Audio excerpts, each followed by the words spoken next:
the mountains, and an opportunity presented itself. The drow problem has escalated in the city apparently. And we reached out to the guard, and we agreed on getting 1 gold per set of ears if we go down there and dispatch the drow. And so we went down into the sewer. Went down there and came across these 3 abomination tentacle things, and we had to kill them. And Thermal took a beating during that, but we got the job done, rested up, and we pushed further. Where we encountered this trap, and we thought it'd be safe to set it off with a stick. We were wrong. Thermal and Asher took a little bit of a burn, but we overcame that and we moved on. And finally, we reached some actual drow, and we engaged in combat. And we battled these drows from one room to another room. And unfortunately, an aggressive play by Amicia led to her demise, as we were not able to get into that second room and get control of it fast enough to keep her alive, and she ended up getting destroyed by a spider. Unfortunate, but we won this battle, and we cleared everything out and heard noises in the final room, and so we carefully opened this door up, and a person was in there. And this person, we had no idea who they were. They didn't know us, and they came running out of that room, doing everything they can to escape. And we tried to grapple, trip, attack, everything we could think of, but nothing worked. And then finally, Oscar sent a message directly into her head and stopped him or her in his tracks. And we had to talk, and ends up this individual, who we're going to call Jack for now, ended up wanting to kill the same person we were going down there, and shared some pretty interesting things. And we decided to travel up to the surface. We took care of Amicia and gave her a proper send-off. Asher and Eustace went to the barracks to speak with the captain there, and we turned in our ears, got some payment, as well as negotiated a much more lucrative agreement. It was a complex agreement as well, where we would have a default retainer charge of 1,000 gold. I mean, we would be recognized as an actual Saber group, and we were going to get some property somewhere within the city. And so we rested up, and we went back down there all together. And we went through, business as usual, cleared out the caves, and about an hour or 2 into our adventure into the underworld, this giant worm thing hovered above us and attempted to take Eustace down to 1 intelligent. Fortunately, Eustace was able to overcome the attack, and now we are all on guard, waiting for what's next. I have to say, I don't remember us negotiating property as part of the agreement. I 100% remember that. Yep, I do as well. He did say we'd have like a place to I stay. guess I missed that. All right, gotcha. Can anyone else see the giant fucking worm yet? I don't know. I was just able to update my mods, so I'm hoping I can see it this time around. Yeah, because I have it open. And I still can't see it, and I have all the monster mods downloaded. I'm waiting on GM right now. Oh, I can see it for sure. Waiting on GM. Are you so? Those ones that are lettered, I gotta restart. There are some that have like triple letters. Oh, I can see it. Yeah. I searched the dude's name that made the mods, and I went through there and checked, and yeah, I have all of them downloaded. Okay. Did you update? There was a few updates. Yeah, I'm finishing the updates now. That might be it. It might not have updated it because now I can see it, and I couldn't see it last week. So. Was it really a week ago? Feels like it was so much longer. Yeah, all my mods are updated. Do I need to restart Tailspire? I doubt it. I doubt it. I just have to. What we're gonna have to do is you stream your desktop at some point, and then I'll just I'll walk you through my settings and see if they match. Maybe there's a calibration situation there. But we'll figure it out. For now, worst case scenario, you can always look at the stream I'm pretty sure Fate will stream for you if you ask him nice enough. Once I reopen it, I just start with my mods. So I believe it was basically, once again, it was title. You guys wanted title. You guys wanted housing. And then the renegotiation was 1,000 gold per person per mission, if I remember correctly. Yes. Yep. As a that was the baseline cost of everything. And we had talked about the possibility of if like there's something else that comes up, but it's going to be like, hey, we expect you to be gone for months or something, that they could help front the they would supply you, basically. Yeah. As long as it was in lieu of what the dwarves wanted. Yeah. Got you. All right, cool. Let's enable torch on you. Can everyone see the table, or everyone needs a minute? I'm booting up mods now. Hold on. I'm good. Not Fate, and everyone else is liable for this. You're able to, without looking at your notes, what's the name of the group? What did you guys name yourselves? Saber. Saber. I heard you're not Thalia here. You are Jack, right? Jacquin.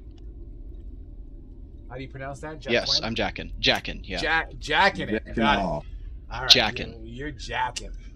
So Jackin, give yourself a DM inspiration for being the first one to blurt that out. Fuck yeah. I'm gonna need that. Yes, you are. In case my fucking intelligence goes to shit. And just for the, once again, since we're waiting for him to load up his mods before we get this bitch going, yeah, dude, fucking lucky you for passing. Lucky you for passing that check, man. That would have been bad news bears. Useless isn't gonna be useless. Useless would have really been useless. Yes, he would have been. All right. Fate, let me know when you're ready to go.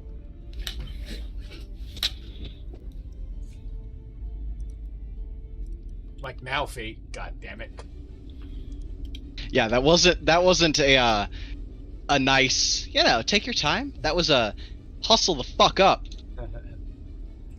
We still have to roll initiative, don't we? Yes, we do. Yes, we have not done that yet. Let me just, while we're here, while we're waiting, let me open up the encounter, edit it real quick now that we know who's going to be present. So we're going to hide Oscar's token, hide character sheet. We are going to activate Kane since he's here. Save, readjust the distribution of the experience. Run encounter. All right, guys. Let's roll initiative. We'll do that, and then while you guys are rolling that initiative, just a quick recap. Remember, as you guys look up to the sounds of pitter patter, not pitter patter, but like the splashing and sloshing, as if something was drooling from overhead, or if the ceiling itself was kind of dripping on top of you guys. You look up to a massive body covered in like these slimy, writhing tentacles that seem to come out of this gaping maw. The maw itself lined with sharp teeth. And you know what? I believe I had put a picture in Gen Chat before, but just because I wish to be thorough, let me go ahead and grab another quick screenshot of this creature for everybody to see in all of its glory. Screen tap tool, new. It looks a little... Just as a heads up, Frog, I did not look this creature up. I call bullshit. Just for you. I call bullshit. Just for you. Well, I'm proud of you, sir. I'm happy to hear that.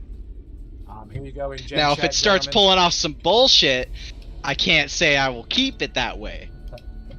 So, it's the picture of the creature. Okay. Oh, you've seen one of these before. A small creature. It's a what? You can put it A on the very table, small bro. creature. It's fine. Yeah. All right, summon players. All right, guys, let's get this party started. We want to make sure we make up some time here. So, Kane, what was your initiative? Dirty 20, sir. 30-20, beautiful. I had a 27. 27, I do see A that. 22 for thermal. Jackin and Kane got the same, but Jackin's initiative bonus is +1. So for sake of mathematics, I am turning your initiative to 21 for the sake of the order.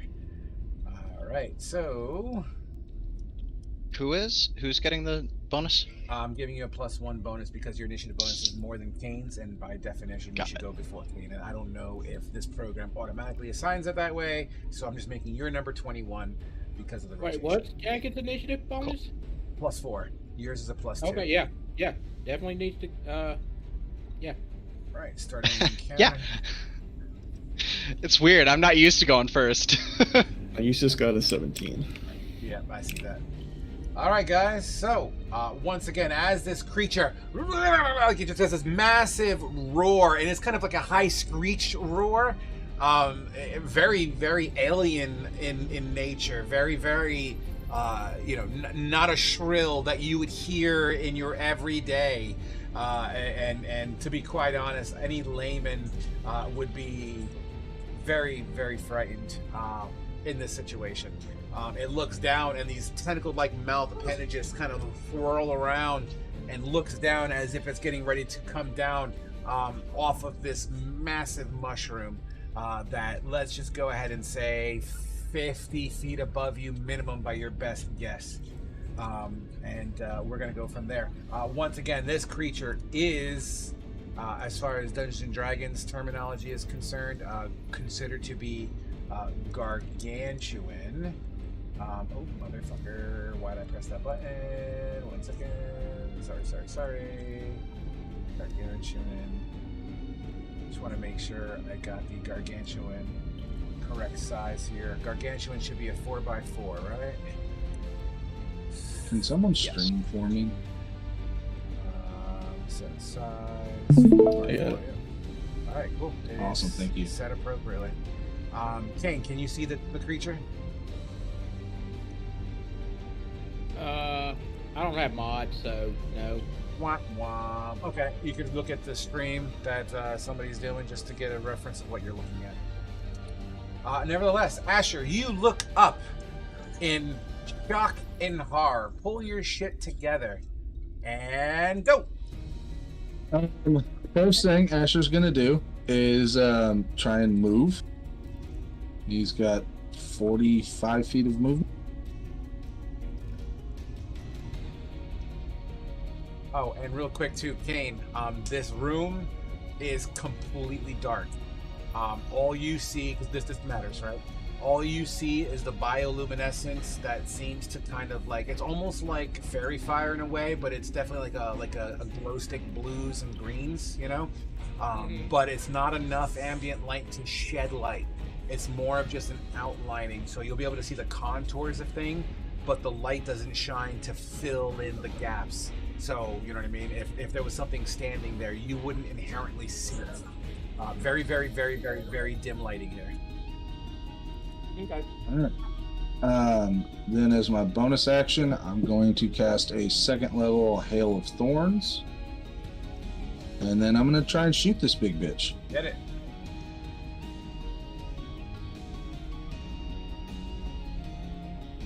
Uh, 29 to hit. You fucking nail square. This creature is so massive. Missing it is like not gonna happen with you. As your arrow strikes, you hear the arrow chunk into hard carapace. I need it to make a DC. Oh, you broke out. DC 14. What?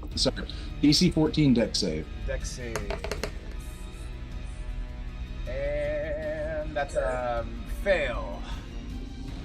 Awesome. So it takes 14 damage from the arrow itself, and then another 17 as that arrow goes to hit it, and right before it hits, it explodes, and it just like this energy comes off of it, and it explodes and hits it with 17 more damage. It's all magical piercing. You hear just carapace popping open. You could hear the hard scales rip and shred as if you were breaking like glass plates on the ground. It just shatters, and the echo vibrates and reverberates the area around you. Would that be your turn? Awesome. No, I still got 2 more attacks. Look at you. Get it. I'm gonna shoot this bitch again. 28 to hit. Yeah, no brainer, 100%. One more D8, so another 17 points of damage. Incredible. And then one more hit. Let's see if it hit. 23 to hit, I'm assuming hits. And a whistle as your last arrow flies from your bow in slow motion, sliding towards that creature. And I'm going to use my Piercer feat to re-roll that because I rolled a 3. Yeah, for another 13 points of damage. 13. Swoop, swoop, swoop. 3 arrows fly in. Pop, pop, pop. The sounds of breaking carapace once again shaking the area and echoing through this chamber. The shrill shriek rears back with kind of like a very alien howl. The creature still looks like it means business. Would that be your turn? Yeah, I have a little bit more movement. I'm going to move some, and then, yeah, that'll be it.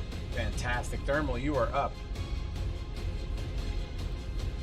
Okay, I'm going to cast Enlarge and Giant's Might to go up to Huge. Beautiful. Going up to Holy Huge. shit. GM size. That's a 3x3, right? Yep, 3x3.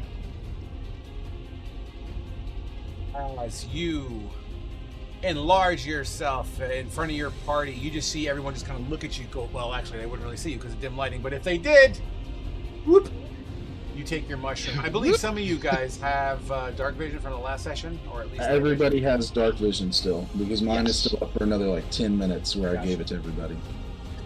And then that'll be my turn. Fantastic. As you go ahead and do so, Jack, and you are up as you witness your dwarven friend whoop, as if he took the mushroom from Mario Brothers. Okay. So I think the best thing for me to do is to hide. Can I do that as a bonus action as a level 3 rogue, or is that something that I made up in my head? No, you'll have you bonus action hide, dash, or what's the last one? Hide, dash, and what's the one you can move out of combat? Oh, they can disengage. Disengage. Disengage. Yeah, they get that at level 2. Okay. So I would like to hide as a bonus action. Absolutely. Where and how do you wish to hide? I guess I would like to pull up to Spire again. He's big right there. Okay. I guess I want to get. You see that this big bioluminescent corner over here, right to the. I guess that would be his right. Thermal's right. Yeah, that area there. I want to get as far away from that as possible. Maybe towards the area where Oscar's token is kind of sitting at. Okay, go ahead and take. Or is that where we came from? Is that where we came from? Or yes, that's the way it came from. Okay. Maybe not then. Where's the worm again? There he is. Okay. Sorry, it is actually hard to see. I might be able to turn up the lights a little bit if it helps. Please, the way it looks on my screen, it kind of gives me. Gotcha. Yeah, I think what I want to try to do actually is, so you see to the right of the worm there is some mushrooms that kind of stair step up. Excellent. Perfect. That looks so much better. So like there's one that's really low that I could probably jump on top of. Like really low. Nope. Farther closer to the worm. Like this one that's below the worm is tall enough to scale up. I'd make you make an athletics check, but I don't see how it's not doable. I'm thinking, so go to the right from the worm's perspective more. Move your token to where Like you want to be. Okay. Yeah, you can move it. That's true. Frog, are you That's not true. training? Where is my token? There it is. Okay. I stream to YouTube now. These okay. things right here. That's a bit high. If I'm gonna say this mushroom's 50 feet, I'm gonna say that mushroom's 25 feet off the ground. Okay. I'll say this mushroom is more like 10 feet off the ground, the one below the big mushroom. Can I jump from that little mushroom you were just highlighting to this one? Let's find out, shall we? Here's the deal. I'll let you... Okay, so move your token back. Give me some measurements here.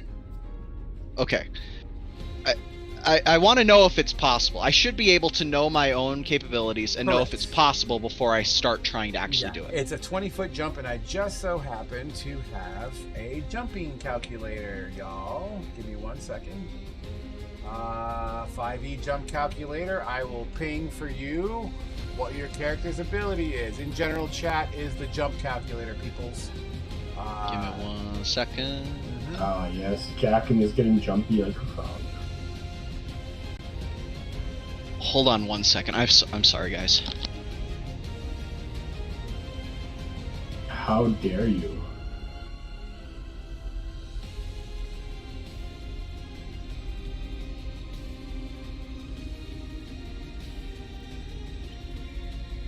Do you have my YouTube channel, Kane? Yeah. So sorry, guys. I'm back. Okay. Sorry, I'm reading my calculator right now. What's your strength score? I'll help you out. My strength is 8. 8. How tall is your guy? 6'3" at the moment. 3. Beautiful. So, and you are a rogue slash Cleric. cleric. Let's just keep it under rogue since you're doing that. Second story work, blah, blah, blah. So, with a running start, which is 10 feet of movement, you'll be able to jump 8 feet horizontally, so that's not going to fly. You might need to make a strength check, DC 10 strength to jump over them. No, that's not it. If there's obstacles. Yeah, no. Unfortunately, 20 feet is probably not going to fly. Not with the strength score. Well, actually, what's your dex score? 18. Ooh, that might change things. Hold on. Yeah, no, you're still going to make it. You're looking at a 12-foot jump with those dimensions. Okay. So then what I actually want to do is I want to hide as a bonus action, and then I'm going to cast Ray of Enfeeblement on, or I guess I don't know what the range is, 60 feet? Can I hit that from, can I hit the worm from the floor? Yes, I have indicated that he's only 50 feet high, and I'm not going to read on that, so I'm willing to do that. So you'll cast that first, and then you'll go into a hide action, is that correct? Hide first, and then do it. Okay. Because I can, are you going to be solid on action, then bonus action, or? No, it's just usually when you hide and then you do something, you kind of unhide yourself.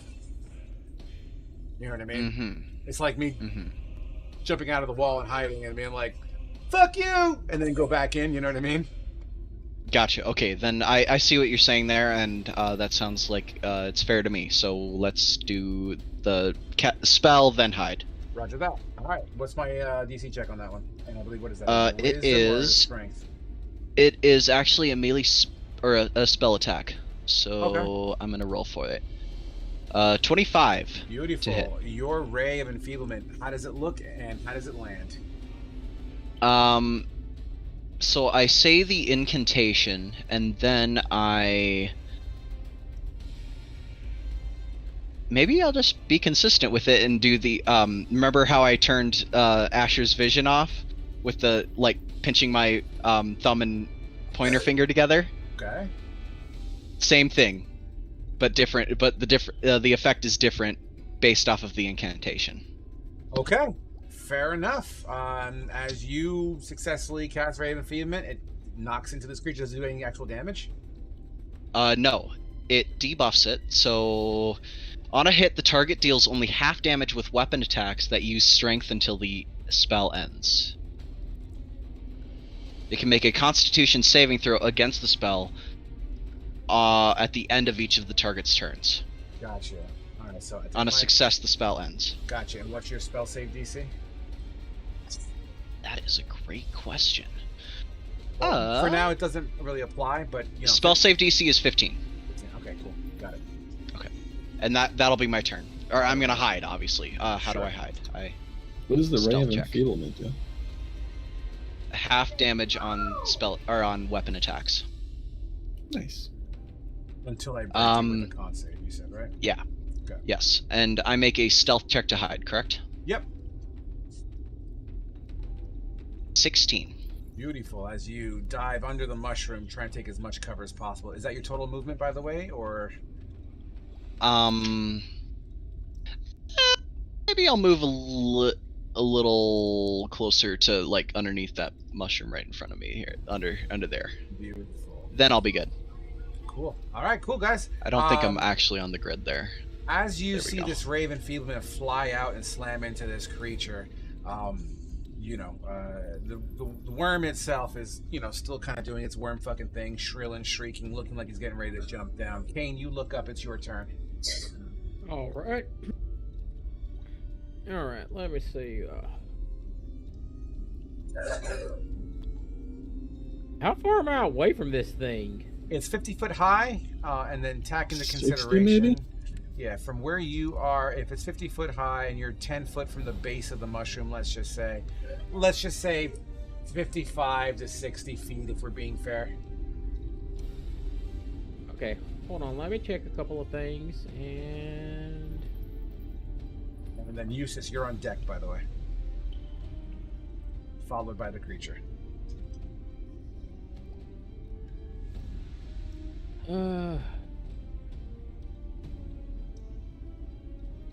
Okay. Dude, Right. don't shout.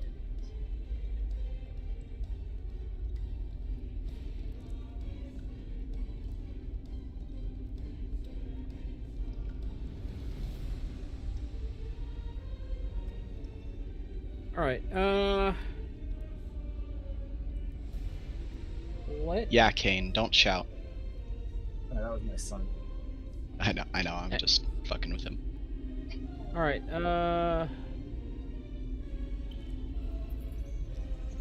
Can I get 20 feet below it? Can you get 20 feet below it? So the stalk of the mushroom is in the center? Yeah. Like, get on. Can one of these giant mushrooms here support my weight? Yeah, it's getting to the top seems to be the challenge, because of the structure of a mushroom. It's like an umbrella, right? So Yeah. if you climb the stalk to get up there, you have to find a way to go around the lip to the top. I'm sure there's other ways of getting up there. I'm not gonna take away your action economy. But yes, these mushrooms look strong enough to support weight. I just need to get 20 feet up. This mushroom right here next to... Right here. Yeah, that one. That's a 10-foot high. How high? That's a 10-foot high mushroom, correct. This is a 25-foot mushroom. This is a 50-foot mushroom. So the one underneath this big mass mushroom is a 10-foot high mushroom, where your party members currently kind of ducking under. Not tall enough. I don't. All right. You got a 20-foot dwarf. That's what I was thinking, but I'm not. I'm not gonna go there. Well, is that what? I don't think that 20-foot dwarf would be okay with me, like, standing on top of them.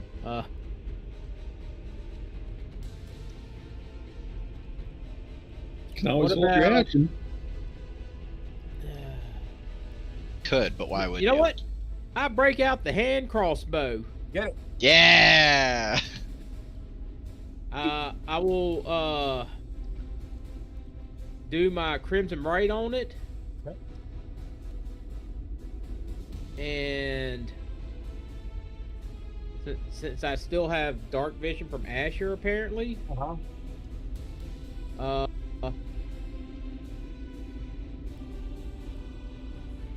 Let's see. Let me roll my crimson bright die real quick. See how much damage I done did to myself.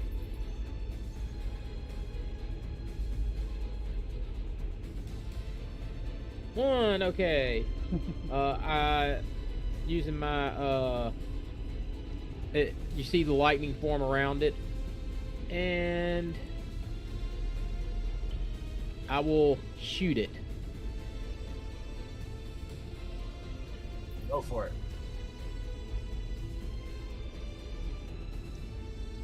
19. 19 as the bolt once again seems to slide right between carapace and plates. Awesome.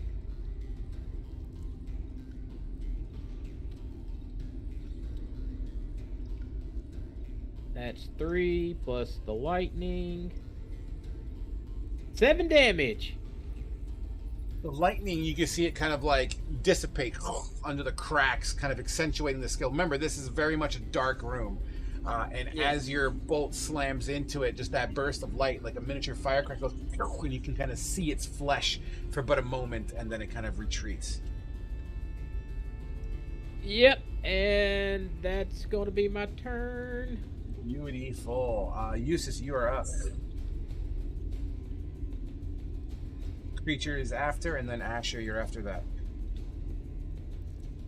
There we go.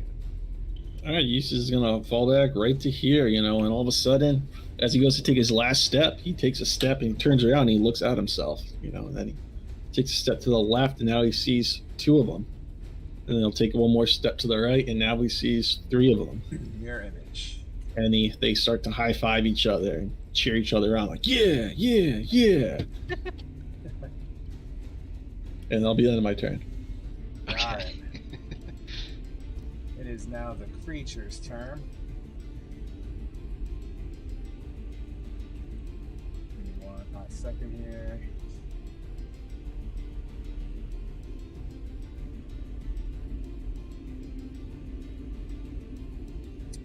There are things I can do, and you know what? Only because I can. Okay, yeah, let's do that real quick. I'm gonna measure something right quick. Give me 1 moment. So we're gonna go ahead and safely say this creature's body is here. For the sake, and we said, what did we say? Was it 30 degree? Is that what we said, Fate? I think cone attacks are 30. If it 30 says degrees, stone. right? Yeah. It says in the PHP. I can look real quick. So, and it's coming down from practically vertical. So technically, the cone itself. I guess the question I have is, somebody measure tip to tip of this cone, please? Is it 60 feet from the other side as well? You know what I mean? From side to side, the far end? It's looking that way. Not too sure. Hold on. I'll just lock this, and then I'll just take another measurement ruler here and just measure what I'm looking for here. So from tip to tip. Okay, so it's 30 feet circle. So it's going to be a 30-foot circle is what it's looking like. Okay, because it's coming vertically.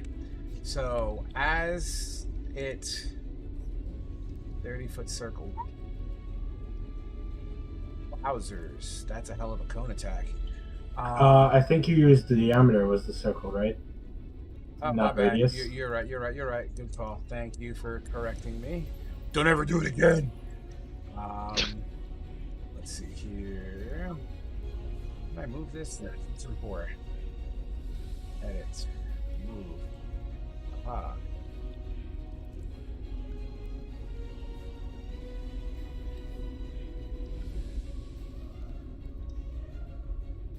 It really doesn't matter where we shoot this from, as long as it's 15 foot. Okay, there's definitely enough space to get you guys in on this ship. So here's what happens. As these shots get, this creature taking these shots, it opens up its mouth, and you start to see the sizzle. Well, you don't see it in dim vision. Sizzle just kind of begin to reflect down. As it's coming down, it breaks line of sight on some of the bioluminescence, and you'll just see the bioluminescence going away briefly as this liquid begins to cascade down onto you guys. I need the following. Dexterity saving throws from everyone within that circle. So I'm looking at Kane, Eustace, and Thermal.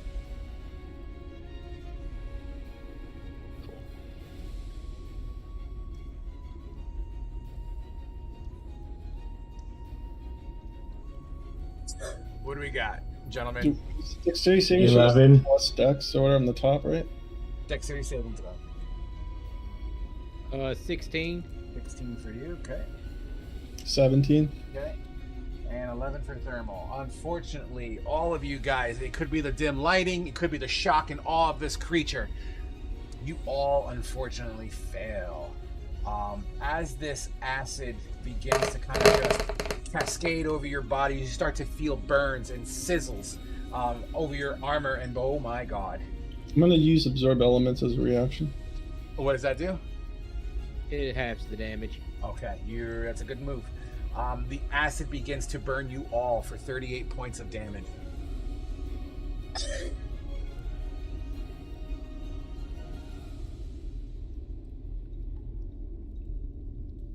Have we gotten a long rest since I last played? Yes. Yes, definitely. Yes. Okay.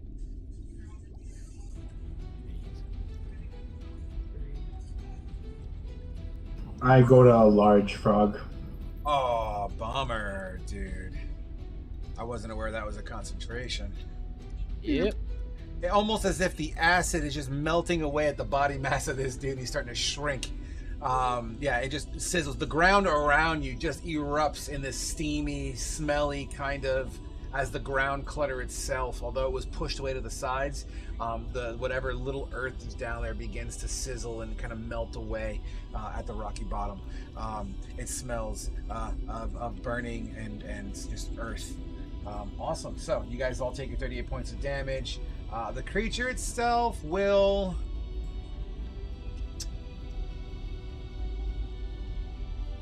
You know, honestly, it's not the brightest. So... Fuck it, dude. You know what he's gonna do? So wait, you're saying that he's stupid and he wants to make other people stupid? That's kind of rude. Well, his motivations are just not the norm. So you know what? No, because it's thinking of something else. So it's gonna jump down. And unfortunately, oh, I gotta do this. I am so sorry. It's gonna jump down on top of somebody. Thermal, odds or evens? Let's go with odds. I like being pretty odd. Odds. Go ahead and roll me any dice. Rolls a D100. Evens. Evens. So unfortunately, because you were wrong, it begins to jump down onto you. I already indicated that it was up 50 feet. So basically, I'm just going to do this as a blunt damage that comes down in a realm of descending and falling damage, essentially. So it also will probably take some damage at the mercy of you. So 50, so it'll be a D6 per 10 feet beyond 10 feet. So 4d6 damage. And I'm going to try to swing at it as it enters my range. Okay. Go for it. That's cool. 20 to hit. Absolutely hits.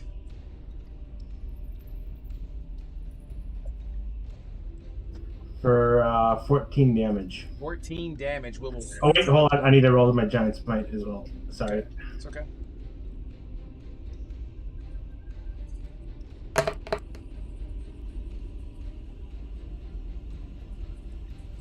That'd be for 19 damage. All right, so that plus that. As the body slams into yours, it goes up against your for 15 points of falling blunt body damage. You are... Give me a dex. This is a gargantuan creature. You got to give me a dex save. It's like 3 sizes bigger than you. And if you fail, I'm going to go ahead with its DC. It's got a high DC, so give me a good number. Yeah, I'm just going to go ahead and say you're prone under the body at the moment. Sounds good. So let's just also call it, to be fair, it's on top of you. Let's call yourself restrained at the moment and prone. As you're literally under, pancaked like roadkill. That takes us to Asher. You are up. All right, seeing this big ugly bastard just drop down right in front of them, he's going to take a few more steps back.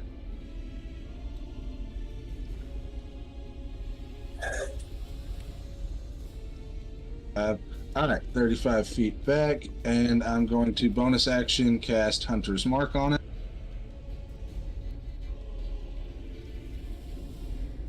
And then I'm going to shoot it. Get it.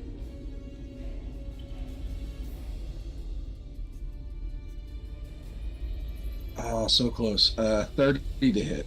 30. Oh my god. Yeah, you hit it. I know. You could start just doing over the shoulder bullshit. May as well start shooting the bow with your feet. Right, yeah. I just imagine that like, as he's running away, he does like a cool turn and slide and shoots with a 30. I'm going to use my Piercer feat to re-roll that because I rolled a 1. Get it.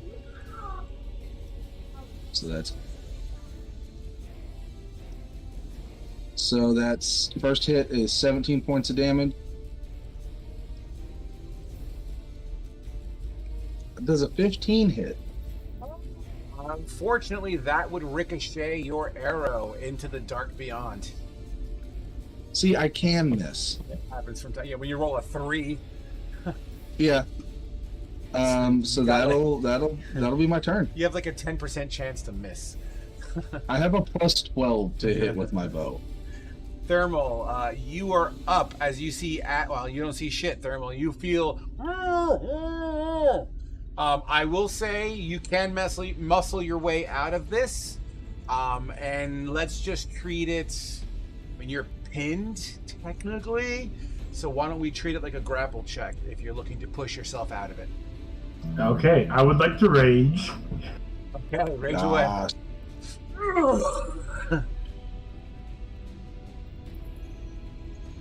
And I'm gonna try to pull myself out. All right, cool. Let's just go then. Standard. Your strength against my. I'm probably gonna use my strength as I'm just really fucking heavy. Strength save or athletics? I am so sorry. Strength save or athletics? Athletics, athletics for you. And you get it with an advantage because you're raging. Yes. Angry dwarf gets 20. Okay, so you're trying to move, so you're the initiator, I'm the defender. You have to meet to beat. If I'm the defender, you have to meet what I have to do. So that's a 20, so you would have won this encounter. So you are flat bench pressing this fucking massive, everyone around you, your teammates that are dim vision, dude, he's bench pressing this gargantuan fucking worm right now. As he frees himself. I'm assuming you want to move half movement to get the fuck out of there? Yep. All right, so let's go ahead and do that. You're welcome to move your token. Tell me if you can grab it. If not, I can do it for you. Boom. 15 feet. Beautiful. You bench press this motherfucker and roll out of the way. Its body goes back onto the ground with you being free. You are still technically prone. I'll stand up. I move 15, so I still have half movement to stand up, right? Well, you also are prone, so you technically move half movement while prone. If you're crawling, if I'm not mistaken. Somebody correct me if I'm wrong. I think you're right, Frog. Yeah, you're right. I don't know, So you're going to stay prone then, for sake of whatever's? It was an action to break free, right? It was an action to bench press, unfortunately, yeah. An action to bench press. Okay, I'll hit him from the ground. Why the fuck not? Sure, absolutely. I'm going to use an action surge. Get it.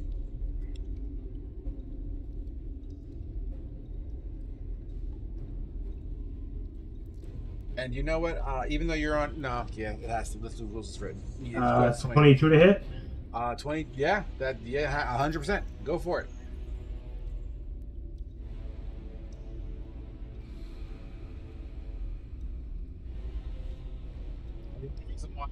Do it normal, not with disadvantage, because this creature's fucking huge. Like, absolutely ginormous. Hey! It's going to be 15 damage to the first hit. 15 damage heard. As your weapon cracks right into it. You know what? Might as well. I'm going to invoke my fire rune. Go for it. So it needs to make a strength saving throw. Strength saving throw. Holy shit. Oh, cakewalk. 23? Yeah, well, it still takes 2d6 fire damage, so another 10 fire damage. 10 fire damage. Beautiful. Would that be your turn? I still got one more attack. Go for it.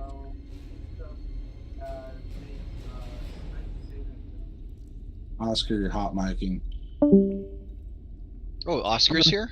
He jumped in for a minute. He was saying he was just listening. He wasn't actively able to play. Gotcha. That's all I could hear him say. Gotcha. And then a 9 does not do it, unfortunately.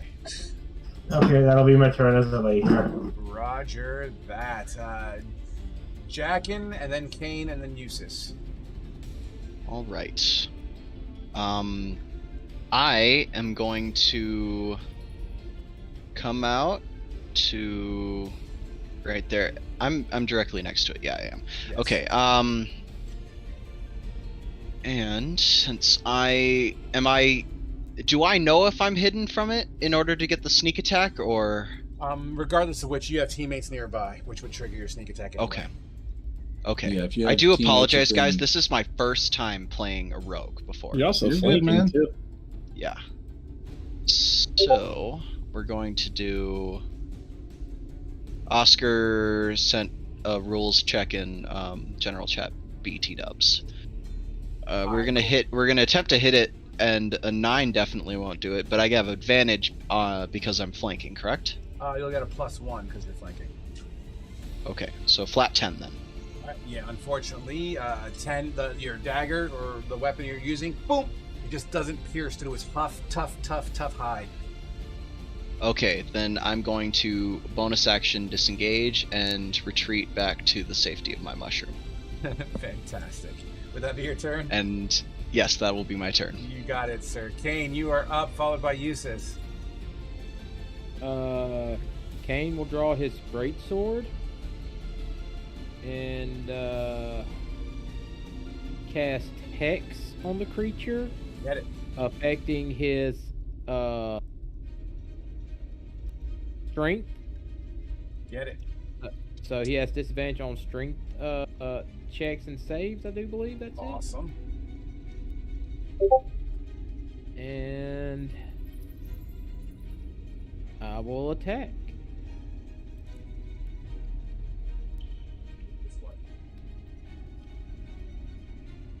Ooh, 21 to 21? hit. Absolutely cranes into this fucking side of the carapace side as you hear plates shatter open. That's 12. 12 points. A little bit of Second blood attack. splashes around you. Oh yeah, 12's gonna miss. But I do get a D6 of psychic damage from the 13. I did 13 damage total. Beautiful. Let me update that.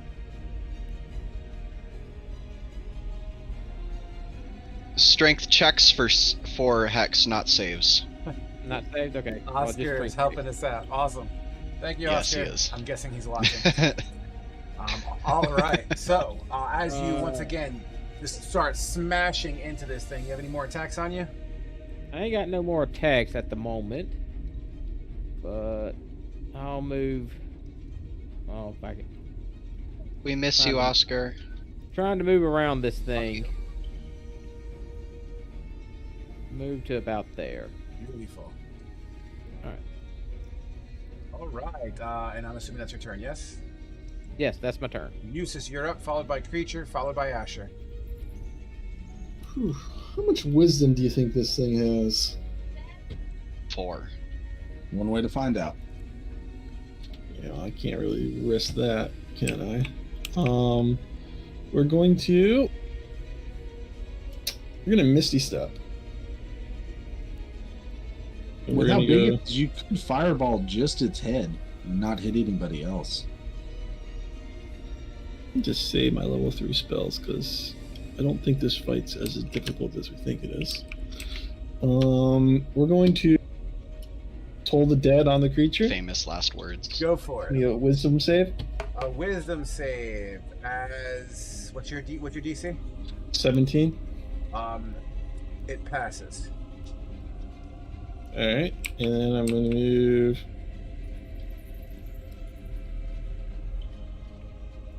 $30 feet. Right. That's the end of my turn. Fantastic. As you take a defensive approach to this attack and battle, the creature spins after feeling some stabbies in its side and faces in this general direction. but thankfully its head is so up high that it can't see underneath the mushroom. Yeah, you would normally feel that way. Unfortunately, the head of this creature seems to kind of be leering in your general direction. Seems unlikely to me. Yeah. That sounds like fake news Is that to what me. you sound like? Watch this. Hold on.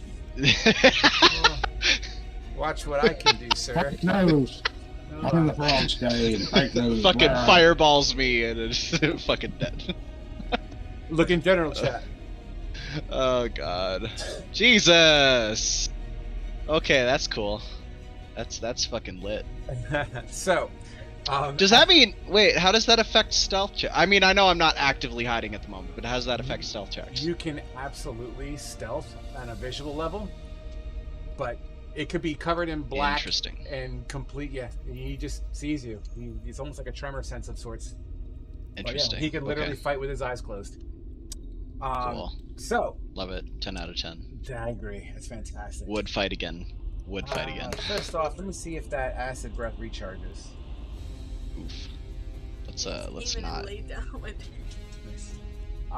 not and say we did. Oh, I did not charge. Okay, so.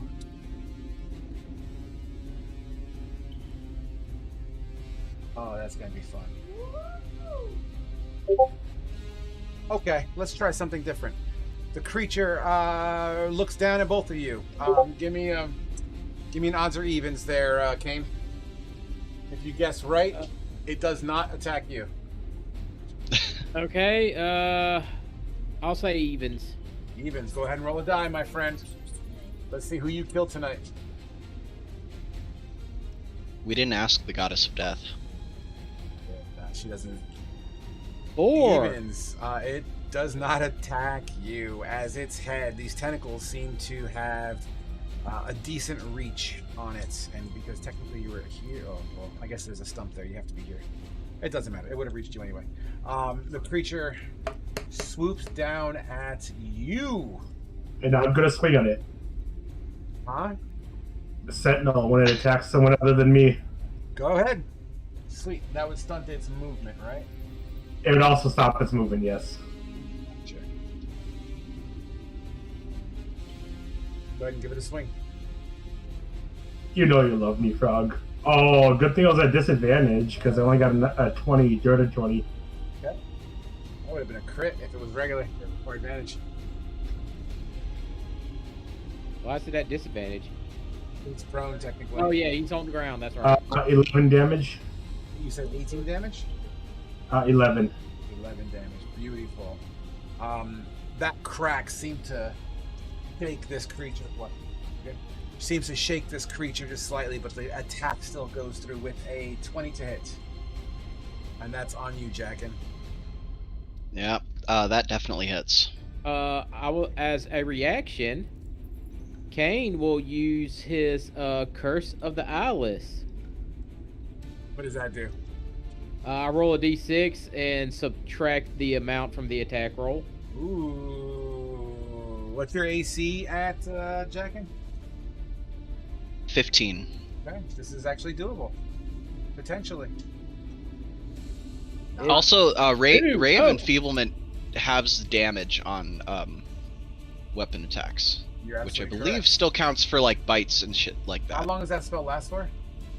A minute Okay, of good. concentration. 100%. So technically, this is a melee weapon attack as these tentacles thrash out at you. Mhm. The initial teeth. Remember, these are barbed tongues, and there's like 3 to 6 of them. They just kind of whap you. You take the initial sting is 16 damage of technically bludgeoning damage.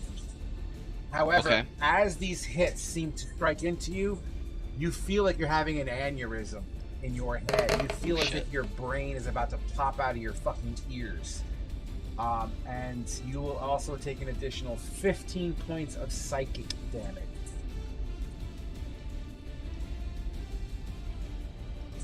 And was that already halved? No, this is all flat. You do the extra math. Okay. Is the psychic damage still a part of the weapon attack, quote unquote? It says here, melee weapon attack does this plus that. So technically, yeah, sure. It doesn't specifically say it's separate. So what was the physical damage? Physical damage in total was 16. The psychic was 15. So 8, and then I round down, Yeah, or I that's round it. up, correct? 15 points of Okay. damage total. You take 15 points. You round to your favor. Okay. All right. I take my damage, and I am good. Now, we're not quite done yet, because the actual thing hits you. I need a strength saving throw. 11. As these tentacles whap at you, even though you're having the damage itself, these tentacles reel you in as if it was like an octopus, and you feel your body surrounded by moist and hard as you are now within its maw, and begins to swallow you whole. Oh, I also need to take a Constitution check to maintain the concentration. And that ain't gonna do it. That's a 4. Okay. So it is no longer halved on attack damage. A swallowed creature is blinded and restrained and has a total cover against any outside attacks. At the start of, you start to feel And restrained. Yeah, and you're inside the belly of this creature, technically, at least in the throat area. You start to feel as if there's secretions increasing inside here, as you start to get, once again, you're being eaten by a fucking snake, man. And that's that. So, yeah, that's your turn, or that's its turn. Asher, you are up. You just saw Jackin get swallowed whole. Thermal, you're on deck. Asher's just thinking like, not fucking again with losing someone, and he's gonna riddle it with arrows again. Get it, man. Get it. Dirty 20 to hit. Absolutely.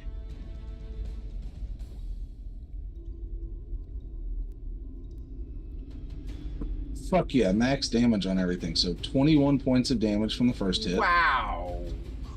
Absolutely. Yeah, I got lucky. Wow. Extra 20 for a 32 to hit. Oh, wow. That's a crit, guys. Absolutely. Fuck yeah. Oh, let's see what I can get for my 2d6. Fuck yeah, so that is 23 plus 9 is a fucking lot, so 32 points of damage. Yep. Okay. And is that So, all yeah, your... As your arrows thread the side of this creature, it just plunges deep, and it's almost as if you feel confident that you may have hit a vital organ. Hell yeah. Jackin, you start to feel like muscle spasms, as once again you're restrained and blinded and feeling all sorts of ooey gooey. And these spasms, you start to feel yourself kind of being pushed in random directions, and then all of a sudden what was once suffocating kind of environment, you feel cold, and your audio comes back to normal as if you're back inside the cave as this creature spits you 10 feet in a random direction of my choice. So technically you're in here, so you are going to, I guess it makes more sense to be thrown this way. As your body comes out, once again, you're covered in mucus, dude. You're just covered in like the fucking snake came on you, dude. You're all fucking gooeyed up. Lovely. Yes, sir. And then I need to measure something real quick. How do I do the measurement shit again?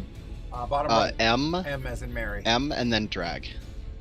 And then, Jackin got slimed. yeah, and then N as in Nancy He cuts slimed away me. a box away from everything around whatever you're All right, so I have M, and it's just giving me the bubble. Then you have to go to number 2 after you click on it. Okay, I did that, but it's not letting me So put the line down. manually click it. I did. Okay, and then a little slider There we opens go. up. I got it. I was trying to click and drag, not just click and. Never mind. I was clicking and drag. I was trying to hold and drag and not just clicking it. So that. It's a skill issue. I'm trying to see range on stuff to see if I can heal people. And it's weird too. You have to like maneuver your camera around too, because you might accidentally be on top of something, and so you're straight. What looks like a straight line from one perspective is actually like you're looking at it from the wrong way, and you need to like move around. It's hard to explain. Yeah, that's the issue I'm having here. Never mind. Okay, so I still have my bonus action. And Thermal, you got kind of fucked up by it, didn't you? A little bit. Cool. You're gonna get a second level healing word.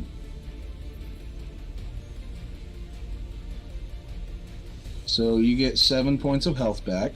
That's not much, but it's something. And Thank you, Wild Mother. Right, and that will be my turn. I think I'm gonna figure out what I'm gonna do with my movement, but essentially that's my turn. Fantastic. Thermal, you are up as Asher is contemplating movement. I am gonna stand up. Bonus action, second wind. Get it? And Jackin, you're on deck. Got it.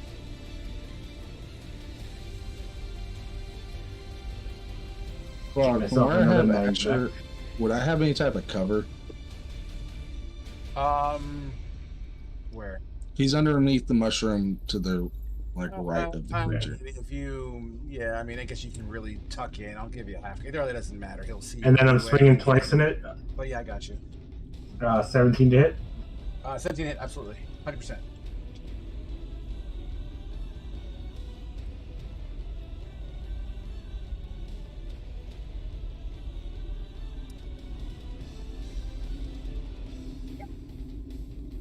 Uh, 20 damage for the first one.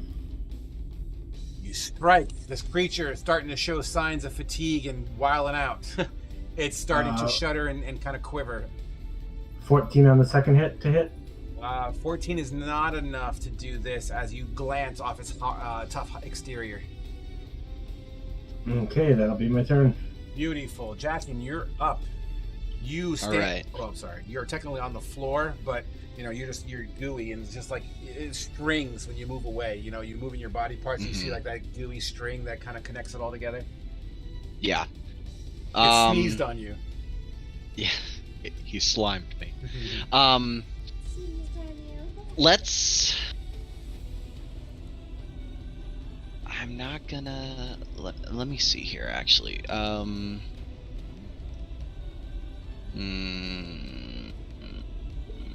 don't have any fucking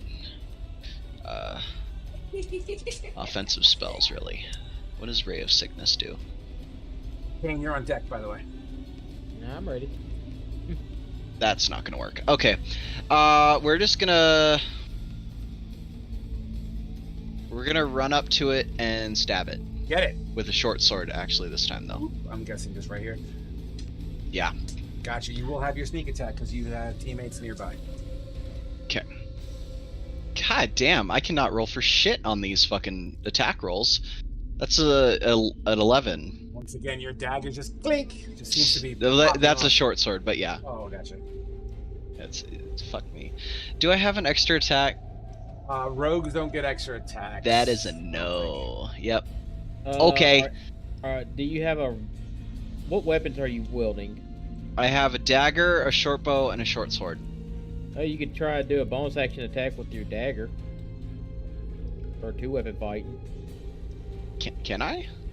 Yeah. Yeah. Yeah, anyone can do that. You won't be You're able to add. you're wielding 2 light weapons.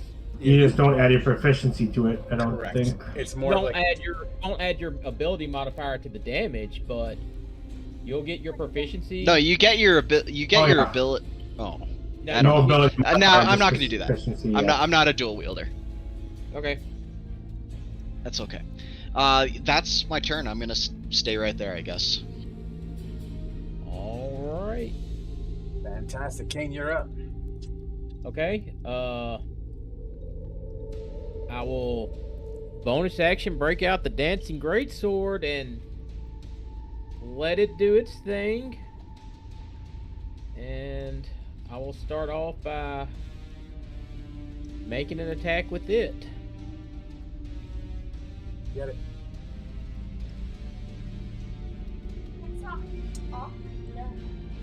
That is a nat 20. Wow, Ooh. guys. Oof. Glad somebody can fucking get one.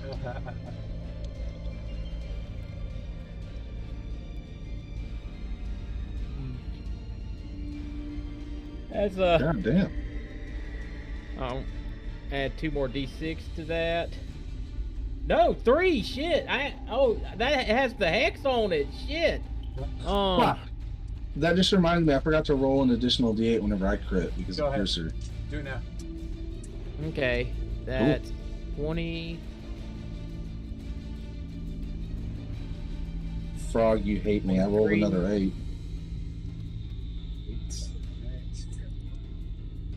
29.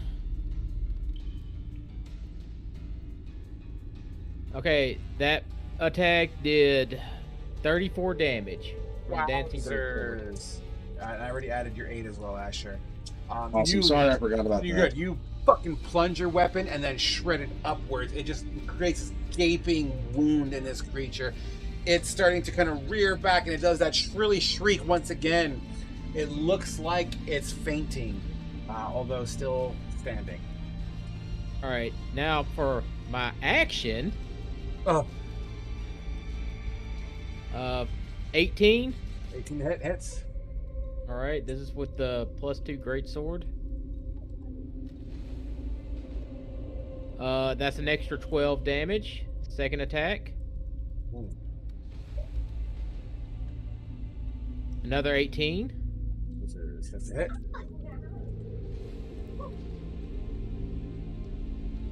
Uh, 17 more damage. Holy fucking Toledo.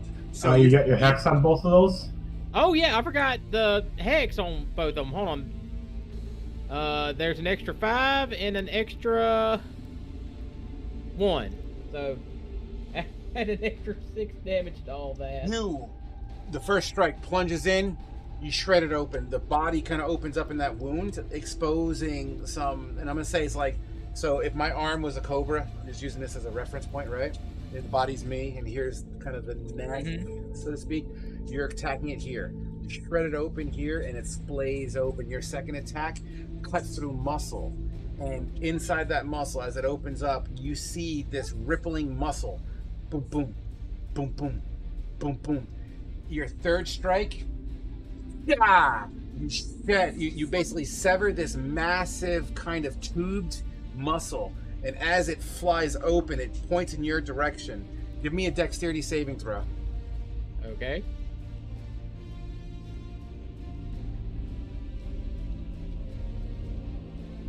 $19. You know damn well you just severed a major vascular vessel. And as you start to sense and feel and see faintly this cascade of liquid flying in your direction, you kind of take your sword, kind of like, move with its own momentum and dip to the side, avoiding any kind of getting covered in liquid. The creature falls into the mushroom. The mushroom itself shakes and begins to sprinkle spores down on top of you all. That is combat, kids. All right. Holy shit. Oh. I So I summoned did the think, greatsword back. I did the math. I did 137 points of damage. I'm really Yeah, excited. I have no clue how much damage I dealt. A lot. I know that. It was a lot. I know Like, that. I know that Max. I know that crit was clutch. I do know that much. My crit was fucking awesome because I rolled max on every dice. Oh. Well, that was an easy fight. That was beautiful. No, it was not. Asher's gonna step out from around his cover, be like, "All right, who's not dead? Who's fucked up?" I'm a little fucked up. We didn't lose a new person yet. Well, that's good. Asher's gonna move over to like Kane, and he'll tap you, give you a first level cure wound. Asher, before you move that way, only because your Yes. perception's fucking stupid, I'm just gonna give it to you. You hear footsteps running away from you. Do what? Sorry, you went robotic. You hear footsteps, pitter patter, running in the opposite side. Remember when we first got in here?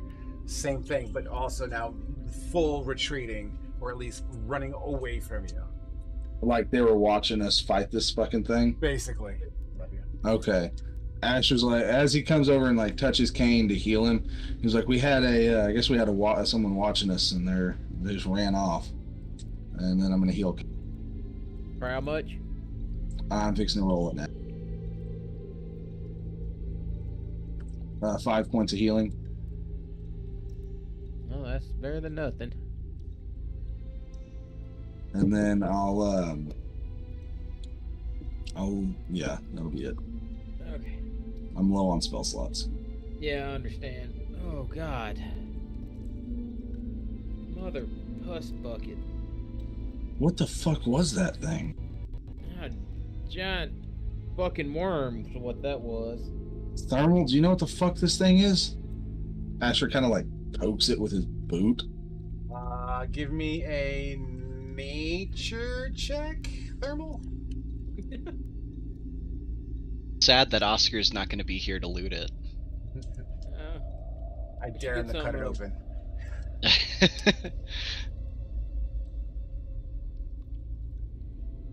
What's your nature check? I don't know if you said anything. Uh-oh, did we lose Thermal? Thermal, you there?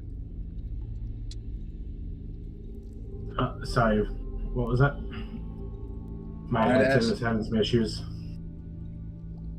Asher asked if you knew what the fuck this thing was, and then Frog told you to make a nature check. Gotcha. Yeah, sorry, my headset was having issues. I was trying to fix it. 17. 17. Beautiful. You know, you've heard stories of these gargantuan creatures. Not many of them exist. You haven't seen one, but you know, heard tales of creatures in this shape and form, essentially. Neothalid. And you recognize the name Neothalids. I'll tell them some of the stories that the old timers have told me. I put the name in general chat for you. Fucking terrifying. Apparently, according to the old timers, there's bigger things out here. What's bigger than this thing? And now that it's like laid out dead, can we see like how long is this thing? Oh my god, it's gargantuan. And that's gargantuan curled up. I mean, if you want, I could probably... Like just a rough, like, you know, ballpark. Is there anything we want to try and harvest from this thing? If you were to stretch this thing out, we're talking... Oh, Jesus Christ. Like 200 feet? Probably close to it. That 100 to 200 foot range? Yeah. Yeah. I don't know. The last time someone tried harvesting stuff down here, Oscar got sick. I don't necessarily want to try and harvest anything. All right. I mean, unless you want to. I know that's kind of your thing. I can get some fluids from it. Ew. Okay. Let's get it fucking done then. Why don't you go ahead and I happen to have a harvesting calculator, guys. As if I pre-planned that. So here's what I'd like you to do. Sure. What are you looking to harvest from it? Honestly, given my thing, it's all mutagens and potions and whatnot. Well, actually, let me rephrase. I'm sorry. Why don't we just do it this way and go by this? So give me a... What are you going to use to harvest? What skill? Are you using your survival skill? Survival? Okay. Yeah. Go ahead and roll a survival check for me, please.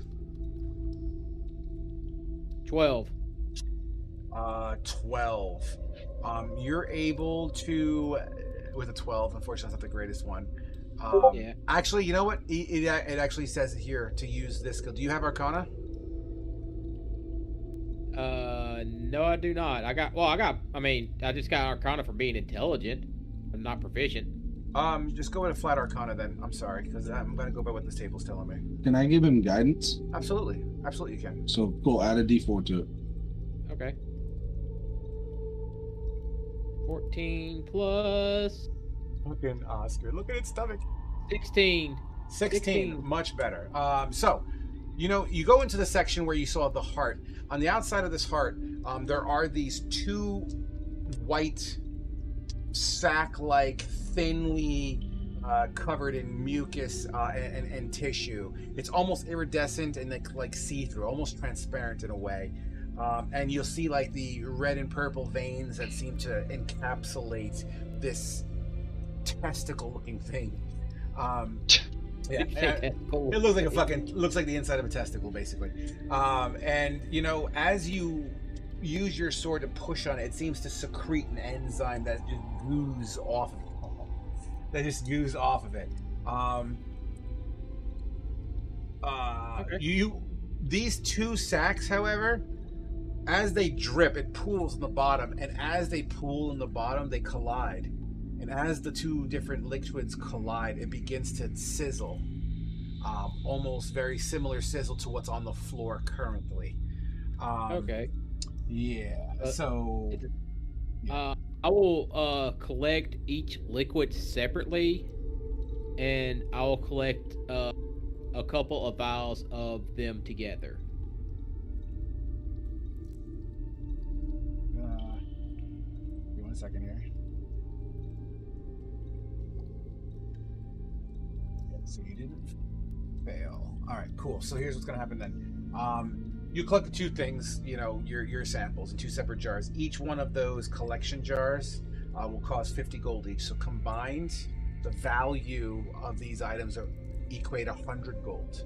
All right, and we're using that as a unit as a measurement. You know, I'm not saying you're gonna sell it, but if we ever are crafting something into the crafting system that we have, using gold as our baseline for time and effort, this combined equals 100 gold worth of value and or time. Jar of worm testicle liquid. Actually, there's a caveat here. According to this, as you collect it, you're noticing that this fluid is warm in its beaker, but it does seem to be rapidly cooling in these beakers. You can interpret that however you see fit. Well, we'll see what happens. We are currently fucking around, and we are going to find out potentially. All right. I just stick that in my back. I'll stick them in my backpack and nice and secure where the lids are nice and secure and yep. And then you know what else too? Just because we can, and just for sake of organization, depending on what you do, I'm going to be proactive here. Just say one of the liquids is blue, one of the liquids is red, and when they combine, they turn purple. Just for ease of understanding. I obviously know what that means in more detail than you do, but we'll go from there. Oscar's like, cut open the stomach, and when I didn't, he's like, coward. Fine, I'll cut open the stomach. See what's inside. With your dancing sword up, away from the creature. There you go, yeah. Dancing sword is sheath. Well, you could use it again to cut it open, the stomach open. Yeah, I was like, okay, everybody stand back. I'm going to cut open this creature's stomach, and I'll use the dancing sword to cut open its stomach. Oscar, if I lose this sword, I'm taking yours.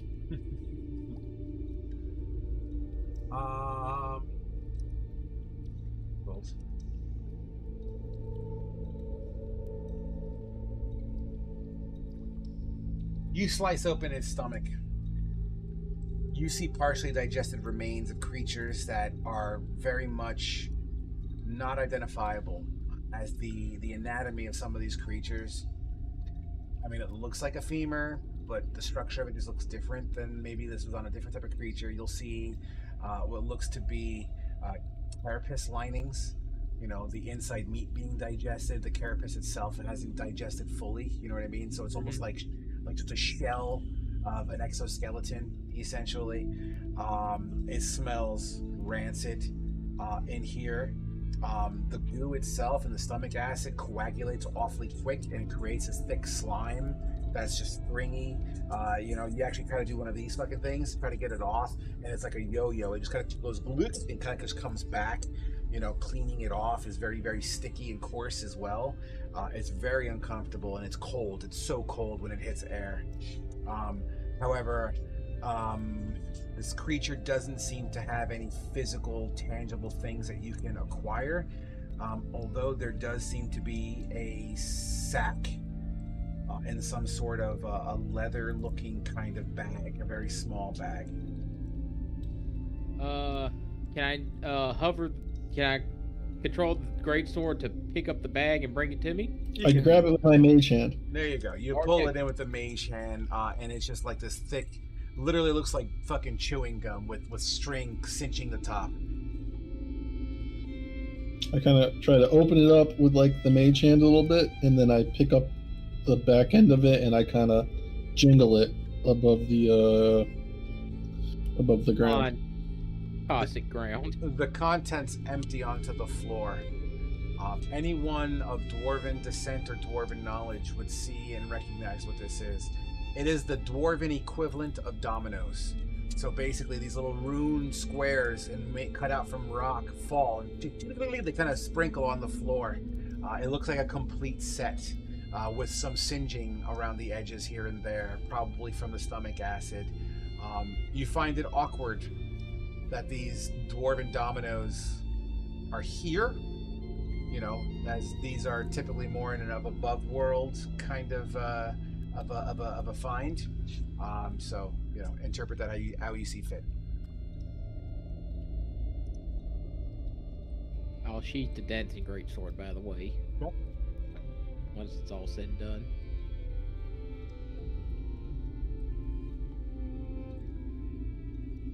Eustace is gonna go and look over the dominoes and be like, "Huh, looks like some dwarf toys. Well, do we need to take a quick breather, or are we good to keep going?" Well, I'm going to go ahead and say the cutting open and the investigating probably took 10 to 15 minutes minimum. So you're welcome to all take the benefits of a short rest. All right, I'm gonna spend some HD. One thing Asher would have been doing, like while they were cutting it open and checking it out, he would have definitely moved back to where the tunnel where he saw the drow run from, and just be kind of keeping an eye out there to see if anything's coming that way or anything. Sure. As you take a defensive stance, as you heard footsteps, most likely that of a drow is your best guess. You're just making sure nothing else is going to peek. Yeah, keeping watch. Yeah. You do not see anything at its current moment in time. With my 300 feet of dark vision, is this hallway kind of have that bioluminescent shit on there too, or is it pitch black? It seems to fade out as it makes into the cavern more. Unfortunately, there is kind of a bendy in it, so the line of sight only goes like maybe 15 to 20 feet beyond the entrance of that hallway. Okay, so 20 feet past the entrance, it does one of these, like a bend right or left. Slanty left, yep. Okay, all right. In that case, then he would have moved just in to where he could see around that bend. If that's, unless I'm going too far and need to hold back. Yeah, hold back for now. We'll get there. Okay. But we know that you're definitely making sure your front end is defended. Yeah. 100%. Now, Kane, I saw you roll. What was that for? That was the HD for my short rest. Same here on mine. Yeah, I originally rolled D6s and I was like, no, you are D10, you dumbass. That, to myself.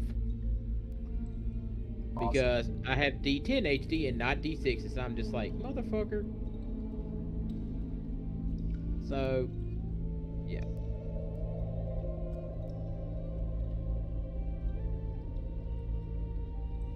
There we go.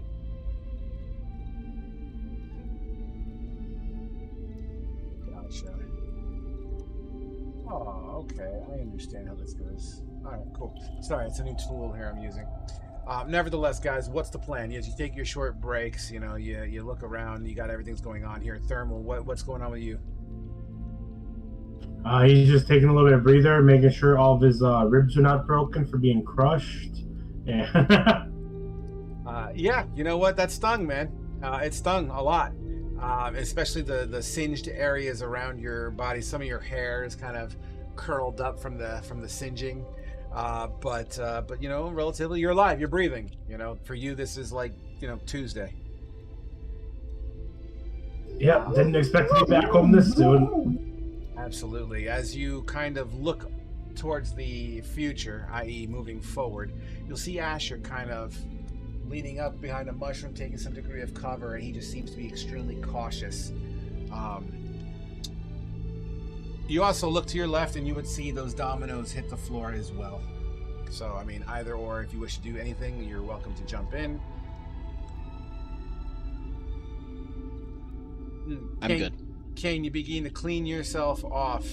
Jack, and you yourself begin to also try to clean yourself off the best you can. Your clothing still caked on with globules of goo and sticky slime. But you're alive, you know, and there's something positive to say about that.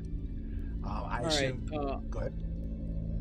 Also, since it's past the timing for Asher's spell to wear off, I will go ahead and drink one of my potions that give me dark vision. You got it, sir. I'll be able to see. The area around you begins to illuminate, and the contours of this cave become more detailed for you. It's beautiful, in an alien sense. It's very, very beautiful. Blues and greens, bioluminescent, fungal growths everywhere. These mushrooms have, you know, ripples underneath it. It's very rocky kind of a look, kind of the contour is very bumpy, but it has kind of an awe-inspiring symmetry to it as well. I assume we're moving forward, gentlemen? Mm-hmm. Yep. We begin to move to the entrance of that hallway where Asher has already warned that he may have heard some echoing sounds coming from that way. The hallway itself bends to the left, almost a full 180, and then S turns the opposite way. Asher, you hear the sounds of blip, blip, blip, almost like when you leave the sink water on. You know, they kind of have that blip, blip, blip. You kind of hear that trickling sound from around the bend. And you said the glowing fungus has went away at this point, right? It's basically, and it's just pitch black. It's basically pitch black. The specklings here and there are bioluminescence, but it's honestly more of just a flavor context. It really is not enough to do a damn thing. Okay, not like the previous hallways. Correct. Or tunnels. In that case, he'll kind of peek his head around, not fully exposing himself, doing that whole like just enough to get the eyes around to see, even though just being cautious. And you're black and white. Go ahead. Oh, I was just saying, he's just gonna see if he can look and see what's dripping. And you're black and white. You turn around, or you like peek around the corner cautiously. Give me a stealth check too while we're at it here, because I assume you're trying to be as unseen as possible, potentially. Yes. Even though you're generally invisible, but it's always nice to be safe than sorry. Can I do guidance for a stealth check? Of course you can. It's a skill check. Okay. Well, I'm gonna give myself guidance. And then, okay, so I have advantage from my boots, but disadvantage because of half plate, so it's just a flat roll, right? Fair.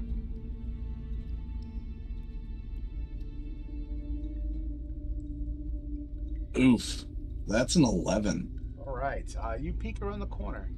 What you see, this now seems to go up. So the elevation, as you peek around the corner, it S turns around and it begins to kind of have this incline.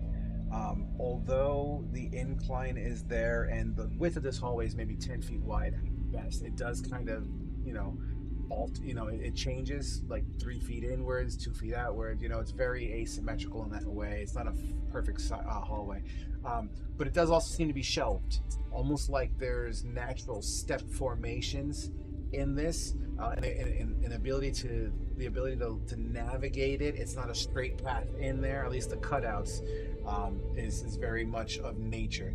The liquid that you're hearing dripping seems to be coming from up the ways here as it echoes down, which is weird to you because like the drip doesn't sound too big.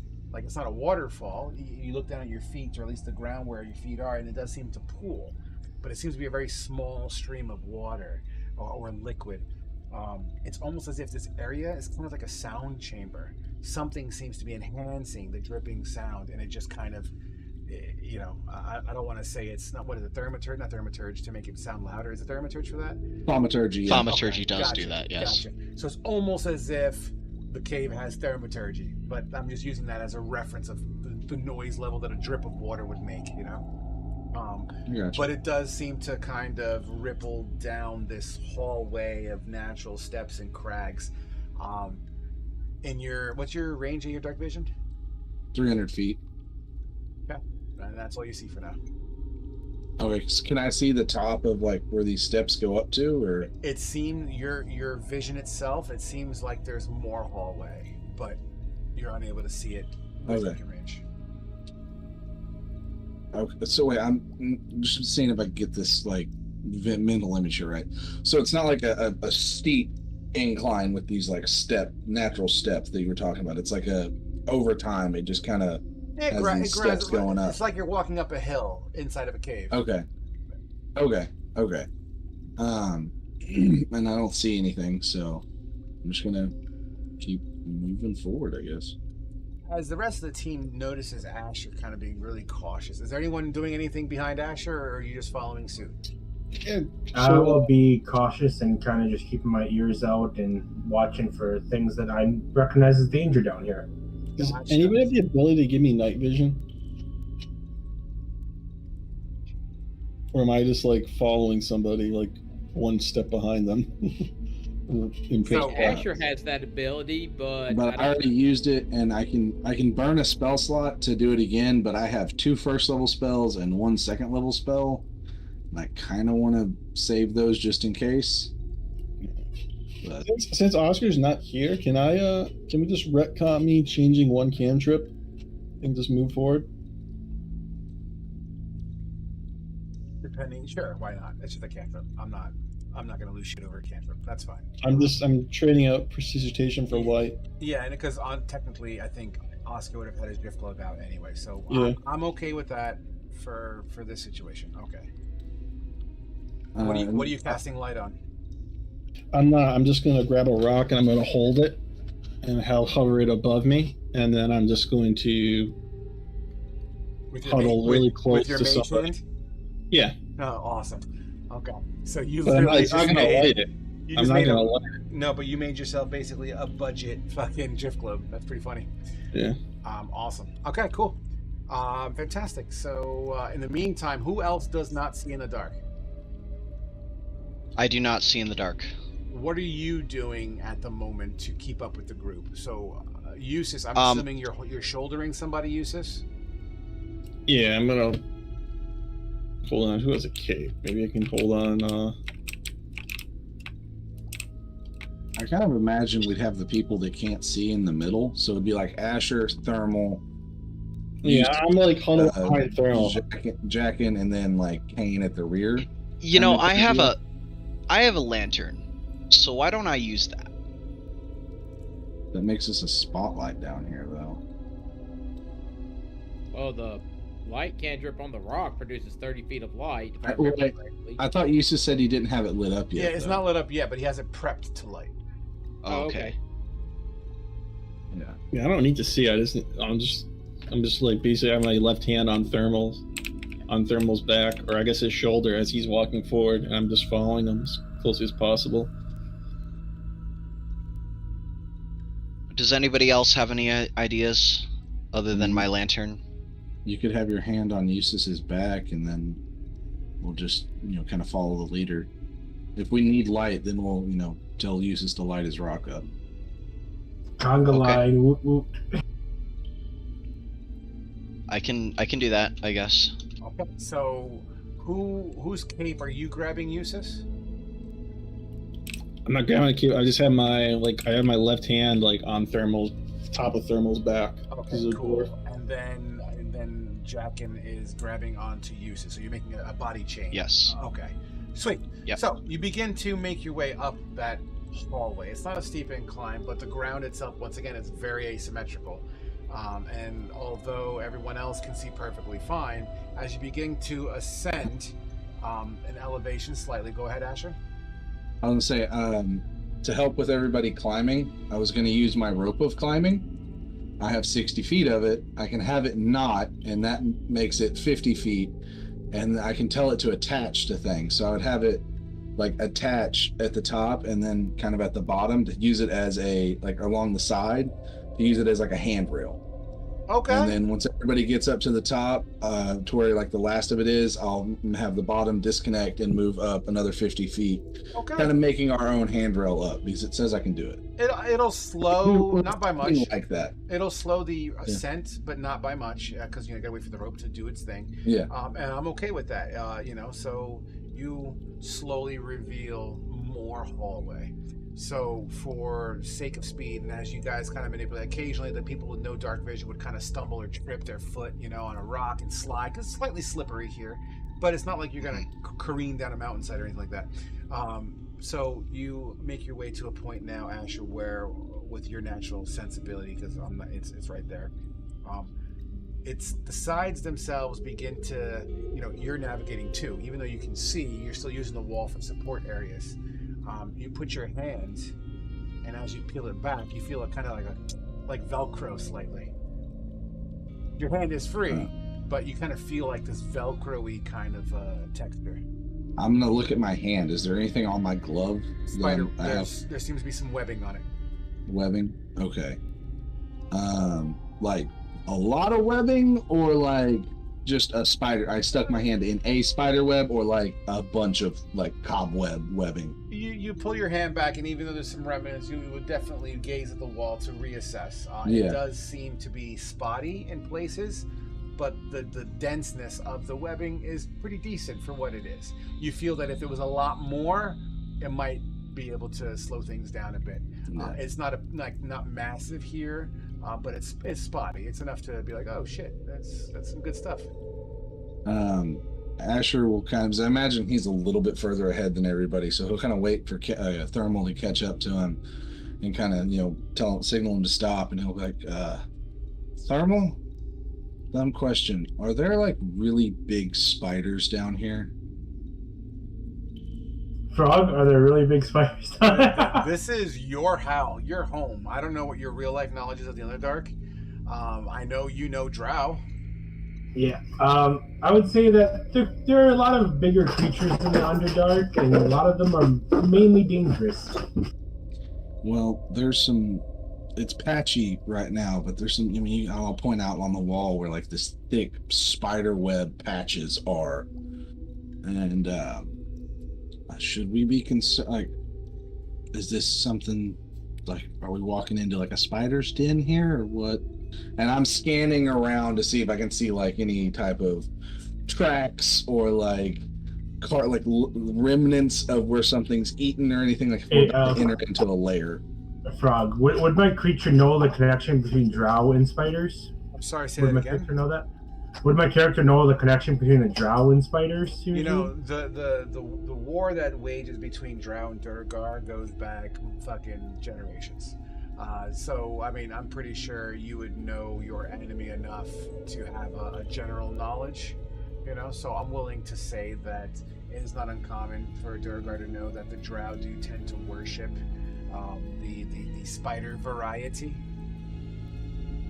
And I'll tell us that to Asher, like, the drow are usually pretty close to spiders. You might be getting close to where they are. Okay, we'll just keep our eyes out then.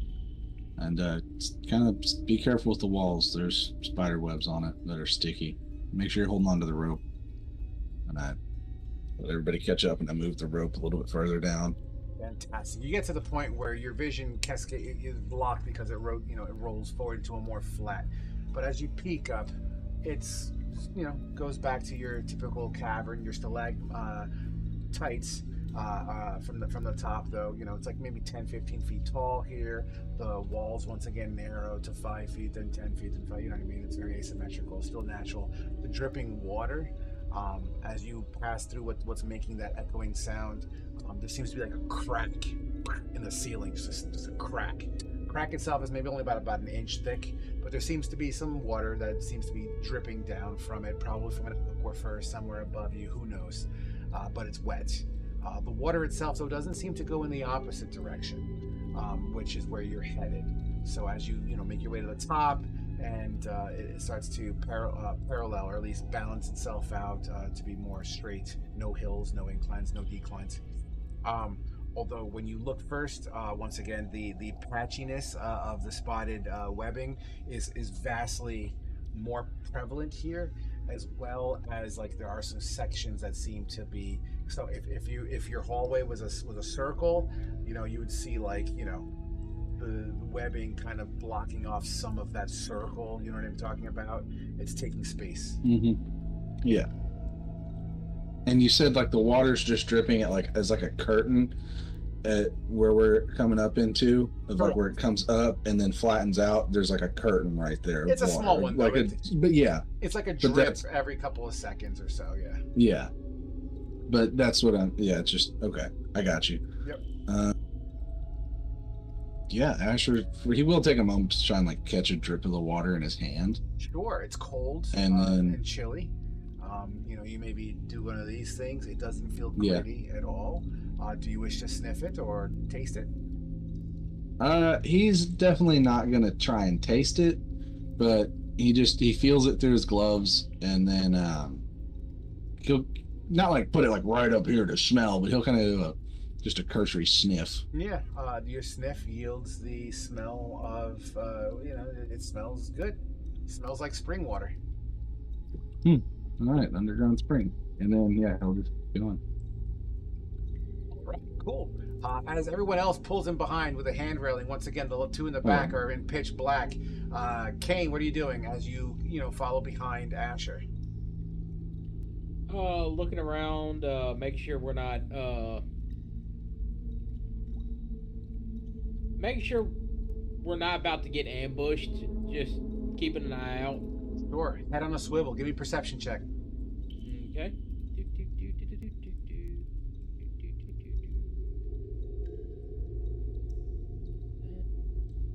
Where are my skills? Well, they're right next to me. I'm dumb. Okay.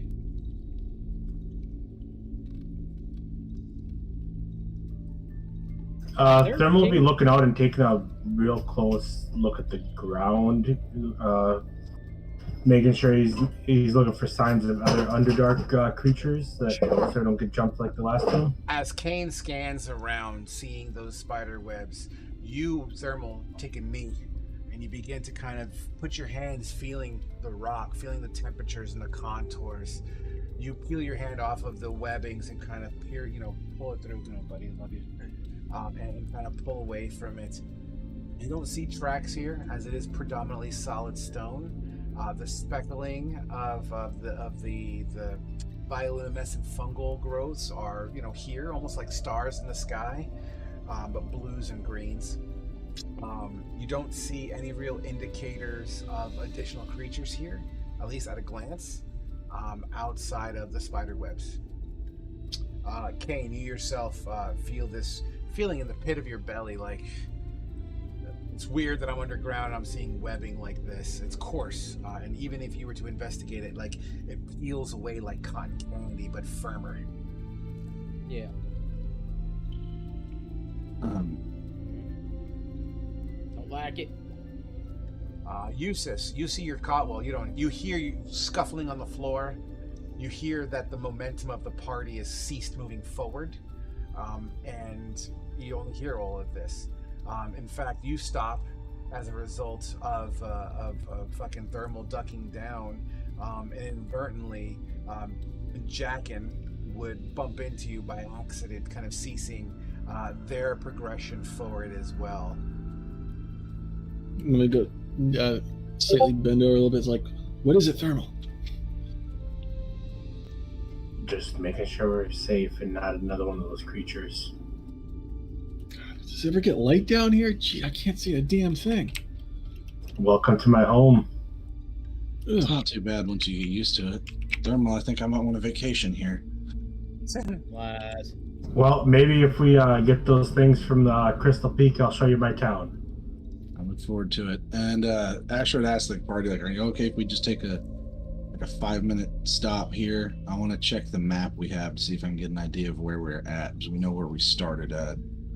Kind of get an idea of where our location is. And as a note frog, I'd be jotting little bits of a map down myself, just mapping out our path and Sure. everything. Absolutely. Probably had that like shit look on his face. Yeah, make. Saw your eyes get a little big, and I was like, I want to look at the map. But yeah, absolutely. You start jotting down the contours and your trip so far. I'm totally cool with that. It's gonna be primitive at first, but you know what I mean. You at least you have your directions going, so that's fine. Fantastic. Are we pushing forward, team?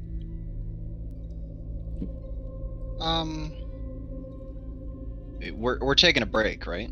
Yeah, I thought we were going to stop so Oh, my Asher bad. could check the map to see where we were at. I'm sure. Kind of get a rough idea. Fantastic. You know, you're jotting down. Well, rather, you pull your map open as Thermal. You said Thermal. You're also jotting this shit down. Yeah, he has the map that we got from the city, and I'm making a new one, a more detailed one as a cartographer going through our travels. Yeah, Understood. kind of using what we see plus the map to make a more detailed. That's fine. So that being said, on the actual map itself, the tunnel you're in doesn't seem to be, as you're using your knowledge and your feelings and your intelligence to be like, you know what, this doesn't belong here. Like, it's not on the original map that you were handed. As you begin to kind of sketch on it and adding additional pieces to this, it does look like it's leading to a blank area of the map. So the map itself has I don't want to, if I link you this picture, it's gonna have all the fucking names on it. You know what, I got an idea. Can you make a copy of the picture and then black them out? I could, but I'll take too much time, and I don't want to take up any more time because there's still one more thing I want to hit. But what I can do is this. Where are you? Map. City. This is it. Okay, once again, I didn't put much time in it this week, but you know, you'll be able to at least get an idea here. Summon players. All right, so you guys started off here, right in the sewer. You see where my thingy is? Yeah. Yeah. You kind of broke off into here, the elevation, right? And you basically feel as if you're here at the moment, generally speaking. In fact, Asher, why don't you go ahead and give me a solid investigation, please? As you're trying to use this map to kind of look at things, you recognize this big area here on the map, and it's titled the Geode Room. Nice. I got with guidance a 23 for investigation. Beautiful. You know, you are looking and scanning the area, and you see some of the spider webs, right? And you're in a tunnel, and although the spider webs are really tight on this location, they don't seem to move around much. You do see the small curtain of spider webs kind of flooding a little bit. Okay. I'll point that out to the group that there's like a small section of spiderweb moving right there, like there's airflow blowing through. And then should we check it out? You said it's called the Geode Room on the map? Correct. It's showing we're in this thing called the Geode Room. There could be The Geode Room, for clarity, there's a section on the map, but based on the Duragar's ability to map out fairly accurately, I'm assuming, it doesn't seem to work in conjunction to where you are. But as you kind of like making heads or tails, that's what you would see, is that little that flappy. Yeah. Okay. Then yeah, I kind of want to. Well, go stick your head there. I'm not gonna stick my head in there, but I'm gonna go. How big of a section of flapping spider web do I see? Are we talking like Inches. 2 inches, 2 feet? Inches, like maybe 1.5 to 2 inches tops. I'm gonna pull out. No, I'm gonna pull out my rapier and like cut around where that spider web was flapping to see if I can cut through it to see what's there on the other side. Or if my rapier like plunges in deep. It pulls back like cotton candy as you kind of clear it away. As you clear it away, you see bright light coming kind of like a peephole, like a bright light coming through, and everyone else, remember, it's pitch black, but everyone would see Asher's cheek like a light spot that he can move around, and it kind of goes around his face if he moves around with it. You know what I mean? Like a flashlight is in his face, or a laser pointer, but it's not a laser. It's just light that comes through this little hole. Huh. He'll kneel, and like when I cut around, I still just exposed like a hole about that big. 1.5 inches, to be fair, 2 inches tops. Yeah. Okay. I'll kind of kneel down, and he's gonna stick his left eye over it to see what he can see. Your pupil dilates as your dim vision, or whatever, your ability to see in the night. I'm gonna just interpret it as your pupils dilate really big to see extra light. That's just my interpretation of it. As the light hits your eye, your pupil goes doo, and it takes you a second to really focus on the light change in such a dramatic way. Yeah. And I'm just gonna pull you guys to this. You Like look, when you get up to go pee and turn on the light. and inside the room now, you are technically, you would be looking in from where my spotlight is. Do you see that? Yeah. As you peer in, you would be able to see not much. Obviously, you can't see the full room because you only have a 2-inch hole to look through, and it's not like a 1-inch thick wall either. We were talking a good thickness, but you're able to see at least the contours of the other side. You do feel as if it's a deep, like you're pretty high in elevation off it, but you would see what literally looks like as if someone cracked open this giant geode, or you're inside this massive crystal ball. On the inside, you have those, those cool little outcroppings of amethyst kind of looking things, like those crystals that come off of rocks and shit, just sparkling in here. And the light itself almost seems, from where you're at, natural. That just seems to shimmer, or maybe something is lit down below that's just enhancing and reflecting like a disco ball of sorts. Just beautiful color. Asher would kind of take a minute to, not a full minute, but take a second to admire like the natural beauty of it, and like it's something he's never seen before, and just is kind of awestruck. And then his first thought is to tell Thermal to come take a look at it, since this is like Thermal's jam. Mm-hmm. I assume you go up, Thermal? Yeah, I'll go take a look at it. Sure. You peek in, and as I instructed before, it literally looks like the inside of this massive geode. Unfortunately, your limited visibility doesn't allow you to really scan the room, so it's difficult to know precisely what you're looking at, but the crystal formations to you would reflect as I indicated before. Okay, and was there another path out of where we are right now? Yeah, I mean, the hallway that you're in still goes forward, 100%. This happens to just be on the side. Okay, then I'll take a look at the map the dwarves gave us. Was that part of their mine system, or? I'm sorry, say again? Was this included in some like their mine system that the dwarves gave us on their map, or? Yeah, and this looks like what's titled as the geode room. Inside on the map itself, but with your calculations, you feel as if the hallway you're in is not listed on the map at all. Okay, here I'll with that reference, I'll sketch in what I've mapped out into the reference of this room, and tell them, yeah, we're in a new area. This is on the dwarven map, and I pointed out to Asher. Okay, so now we know kind of where we're at.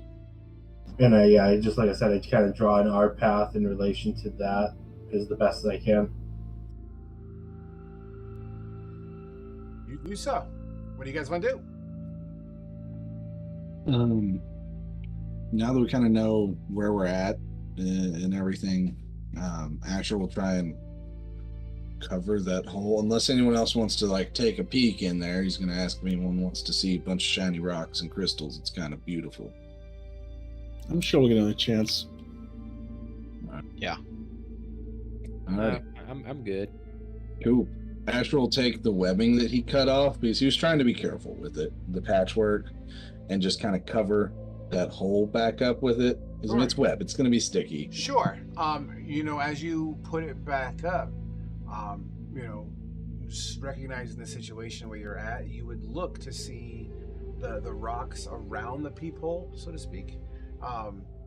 Seems to have when you go to a high trafficked area, you can tell people have been there because the grease and oils on their hand, how it kind of over time has that kind of, you'll patch that around the outside of this, there seems to have that type of debris around that area as you go to cover the hole back up. Then he'll stop for just a second and look at it, and he'll say, I think they've either been using this as a way to observe the dwarves, or this is where they're planning their next attack. Thermal, does it look like there's been any mining right here, where they've been chiseling away? I'll take a close look at the stone. Sure, you have to roll for that, boy. Obviously advantage because you're the rock guy. Now, what do you want me The to rock roll? guy. Perception, investigation.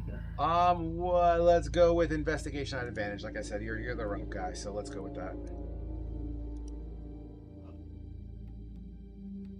And yes, you can use guidance as well. Natural 20 for a 23. Perfect. Plus a D4.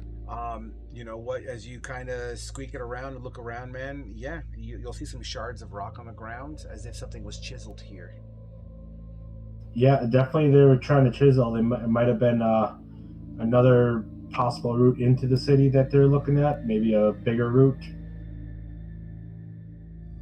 Okay. Get more people through than the sewers. Who knows? These drow are sneaky bastards. All right, well, they're definitely going to know we had looked at it then. If they come back. Any chance you can tell how recent that was, or is it kind of hard to tell with stone? I don't know anything about rock working. Are the cuts fresh, or? They don't seem to have much wear and tear on the shards. The shards are still very sharp, you know what I mean? So based on that, you would assume that, yeah, it seems to be within the past year or two. Yeah, it's relatively fresh. Okay. Wait, relatively fresh in dwarven years or in human years? Because you guys Dwarven years. Awesome. Okay, so it's been a couple years for me. Gotcha. We age like dogs to y'all. I think the ratio is actually that drastic, but it's closer. Dwarves live for 250 to 300 years, right? And humans are might get 250, I think, is the high end. Yeah, I think 250 is old age. Okay. If not So, already. I mean, it's close. It's close. If I remember correctly, average dwarf is 150. Well, 250 is pushing the bucket. That's a hell of a dwarf. Yeah. It's a hell of a dwarf. All All right. So then, yeah, I'll kind of try and put the patch back over it, just so we have a visual pass. They don't notice it. I'm not trying to be perfect with it, but and then carry on. I mean, me and Thermal were speaking loud enough to where the rest of the party could hear us if anyone wanted to chime in. My wayward son. All right. Nope. Let's keep going. You continue to make your way forward. The ambiance stays the same. You continue to push forward in this cave and this tunneling system. The ground once again seems to be a little bit more brittle, not brittle, but a little bit more sediment patches and deposits here and there. Although it does seem to be traveled, so the center mass or center area seems to be matted down more than the sides. But as you get closer, the webbing becomes way more thicker and much more creepy for those who actually can see. At this point, now you're having webbing that makes it so sometimes you have to duck under and kind of turn your body to the side just to avoid it. Before we get to like once Asher sees where we're gonna have to be doing some weird twisting, he'll probably chime in then of is there any way we can use this? Can you control how bright your light gets? Or Jackin, is your lantern like a hooded lantern, or is it? It's a hooded lantern, yes. You might want to strike it up, but have it on a dim setting where it's not casting much light, but enough to where you and Eustace can see to maneuver through this webbing and keep it up for a little bit. All right, I will strike up my lantern, Frog. You do so. The immediate area of webbing that's near you begins to sparkle, as if it was made with pure glitter. All right.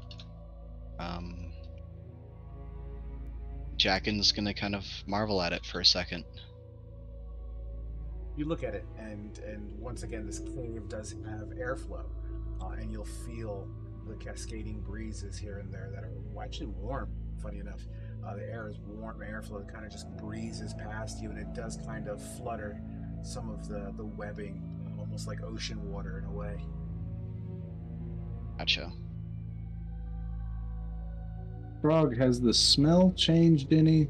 Does it still smell like how it has been, or is it like... It's still cave, very much a cave system, saturated, moist.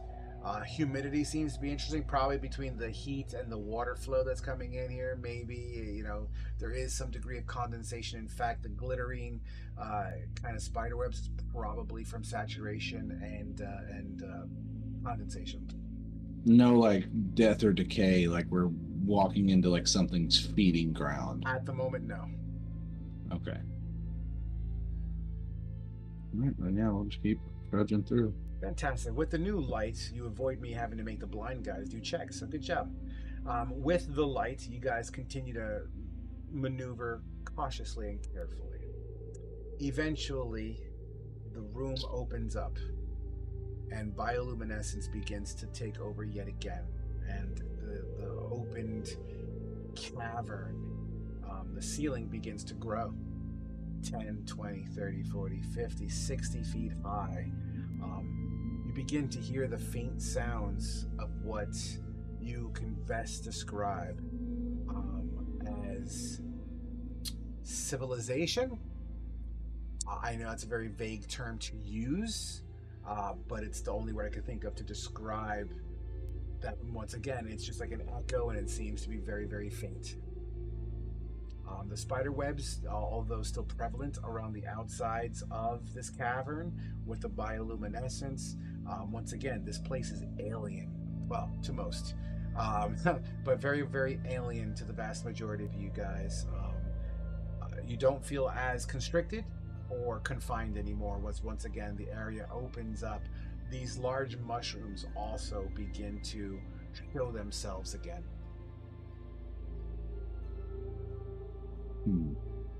Can we see like the city, or can we just hear it? You just hear it right now. There is still a turn or two that you don't know about, but there's that whole line of sight issue. You keep on going forward. There's a turn. Could I try and use the from hearing it? Could I try and use that to gauge how far away it is? I'll give you a perception with disadvantage, only because this is an alien environment for you. Yeah, that's fair. And the sound of echoing caverns is not necessarily your forte. But I know someone in your party who might be able to do it. Yeah, seeing him stop, I will also check it out. With disadvantage plus guidance, I got a 19. Fantastic. You turn to Thermal and say, hey, I'm thinking it's this far away. Thermal would reply back and confirm your findings.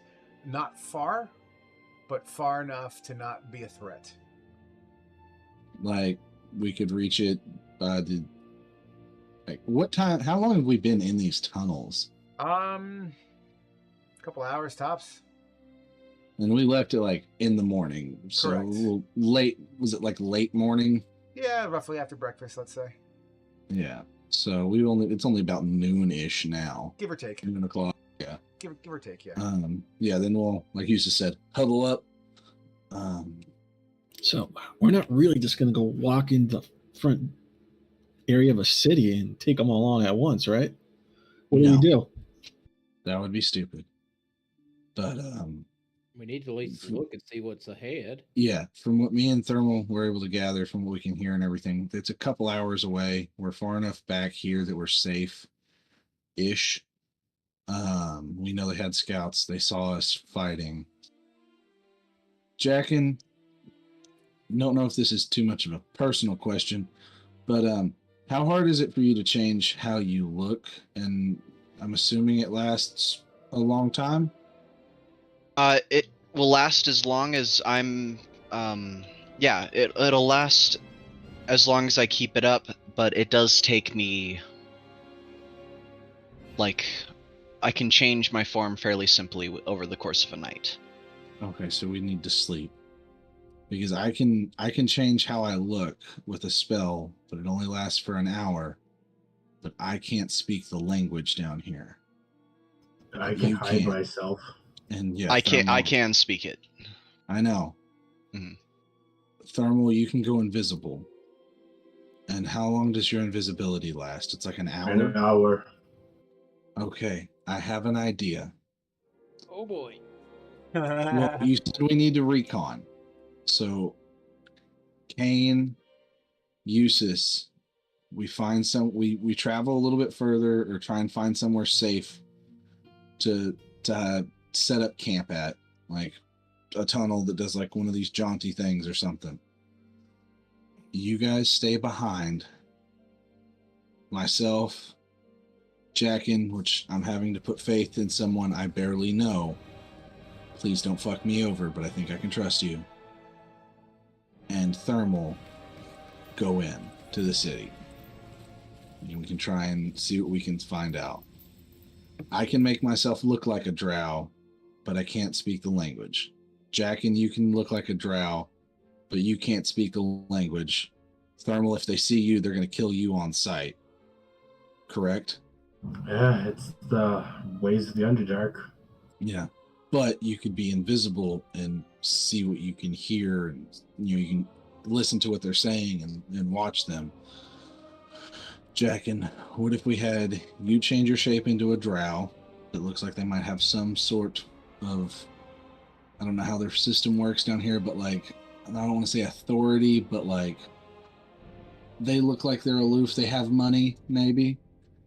And I can make myself look like a drow that is like your servant or something. Make sure you get the eyes right this time. Yeah. And if they ask why I can't speak, or if someone tries to speak to me or anything, say I'm deaf and mute. But I'm good at carrying things. So you have me carry shit for you. And say I'm like your uncle or like your cousin or something. Whatever can get us by. That I might have an alternative though. What? And I reach my hand and it disappears into this black portal. And I pull it out and there's a bird on my hand. Birds aren't really natural down here though, so if they see a bird, it's gonna freak them the fuck out. Right? Flying pretty high. Yeah, bats, they're more common. Yeah, can you turn them into a bat? And I reach back into the portal and this time I pull it out and it's a bat. He's trying to pull a bunny. He keeps on getting different animals. Like, oh shit. The bat might be a better idea, but I mean, there's only so much he can see, and he won't be able to.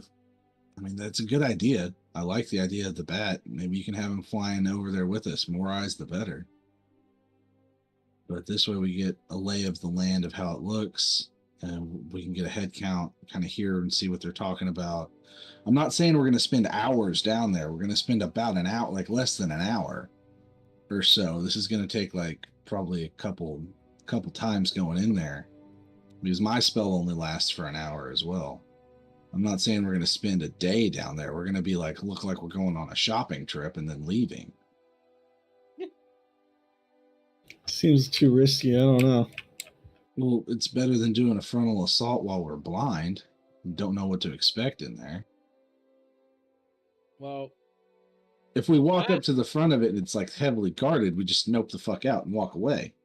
I have a suggestion. why don't Yes. you use this bat to go see what it's like, and then we'll make a decision on how to proceed. Yeah, that's a good idea. Recon, just be like, hey, when it opens up here, there's like these gates and these guards and these people. What sort of people? I don't know. Let's find out. Yeah, that's good. And if we need to do anything else, we can. Brainstorming. Sorry, Caleb. I tried love to it. have an infiltration mission. It's all good. I I didn't think it was actually gonna work out because we don't I'm actually not know how to saying blend no into the Drow infiltration society. Mission. I know. I'm saying, hey, let's see what we're infiltrating into before planning out the infiltration mission. I know. I just had this cool Mission Impossible idea, okay? I wanted to Tom Cruise off some shit. hey. You do realize that why that's called Mission Impossible? They do Because it. They it's made 6 completely movies of them doing Tom impossible Cruise shit. describes any of that. You know, I did hear this story Please. about my friend's brother. You know, he did something insane like this where they impersonated bandits and infiltrated some war camp to free slaves. It was Wait, what? Your friend's brother? You have friends? yeah. Besides How- us, Yeah. When did you hear? Wait. I When did they do this? referenced a game about a year ago that was pretty epic. I think Frog probably remembers it. Forgive me. What's the game again, please? You remember the Mission Impossible theme with Fate and the bandit camp infiltration? Oh yeah, dude, that was wild. Yeah, I made a reference to it in the game. Oh, good. You heard So- it. Good. You guys can hear the Okay. audio, right? If I turn it up, I can. Gotcha. The audio is weird. Sometimes I have to have it cranked really high to hear it. Sometimes I don't. I'm not hearing jack shit. Yeah, I can't hear shit. I have it cranked all the way at 200%. And I Yeah, can't I hear can't it. hear you. Yeah, I can't hear it either. This whole That's time. 200. I can hear it now. Yeah, there we go. Now I can hear it. This whole Now I hear it, fucking yeah. time. Like, I can guarantee you it's on the stream because I did have the stream audio on for a little while and I could hear the music. But as far as like me hearing it through the Discord, I can't hear shit. Oh, anytime you never hear music, guys, let me know. Okay, sorry about that. Okay. All right, so let's do this then. Send Eric out. How so can we I see. use? Can I actually drive the bat all the way there and see through his eyes? Absolutely, it's part of the ability to have it. Okay, yeah, Well, well, at I least up to the purposely point. never use it. Yeah. Wait, hold on. Eustace, does your bat have dark vision? I have to imagine a bat has night vision. Or like blind sight or some shit? I'm pretty sure it does, but if we're looking to get technicality, sure. 1 second here. Bat 5e. Bat 5e has a tiny beast, AC 12, 1 hit point. It has a fly speed, blind sight to 60 feet. So The wait, bat can Eustace, use I just blind sight, and it has perception check, so it can still see if there's light. But worst case scenario, if it doesn't have light, it can fly in the dark for up to 60 feet of blind sight. Eustace, I just had an idea of how you can see while we're in the tunnels. Because I know whenever you go into the bat, you go blind and deaf. You can't see or hear around you, but you can see and hear through your bat, right? Yep.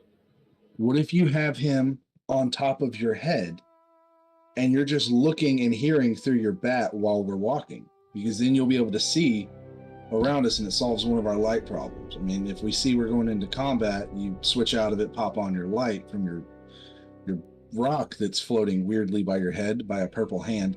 But you could do that to help you be able to see while we're down here. It's not ideal, but it's something. Could be worth a shot. So the bat can't do recon then? It won't be Nope. able to see? No, you can still see. I'm just saying, like, for when we're walking further. I'm talking about for the mission that we want to do. I'll be able to see for 60 feet if he's in absolute darkness. But I mean, if there's a light down there. Now I'll be able to remember, the see fine. bioluminescence does seem to be more prevalent in this area than it was in the hallway. So we're not pitch black at this point. I would say dim, but it does look like it's getting brighter as you. All right, move let's go forward. find a nook and get a little cover here and protect me while I send him out and see what if I go I Yeah. can detect. Okay. As your bat flies overhead and around the corner, you see a large bridge that seems to connect over a giant chasm. What's below is difficult to see as the darkness seems to overtake most of it, but the area around here is bright. Blues, greens, and the hints of purple, a sparkle in the distance in front of you. And just before your bat gets out of your range to see it, your ability to look through its eyes sees the ambience of this. Not exact, but this is your idea of what you would see.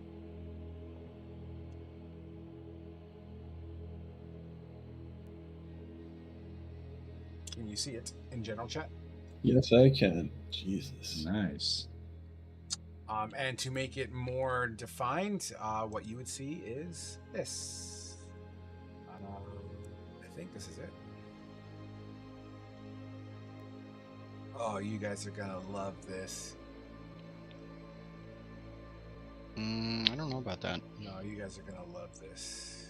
Mm. No, you guys are gonna love this. We're gonna just get rid of all that shit for sake of ambiance. Here you go. Boom. Summoning you to table now.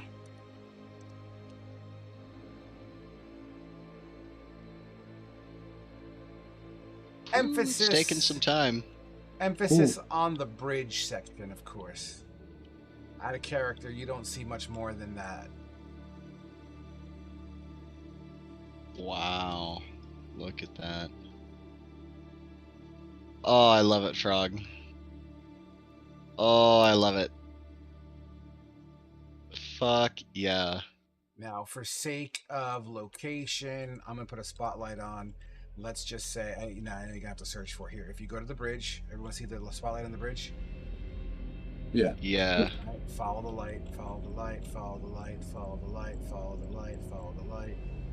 Let's just say you're in this hallway. The exact location of this hallway doesn't really matter for now. But this is the area that Gotcha. you're at. Wow, this is massive. It is.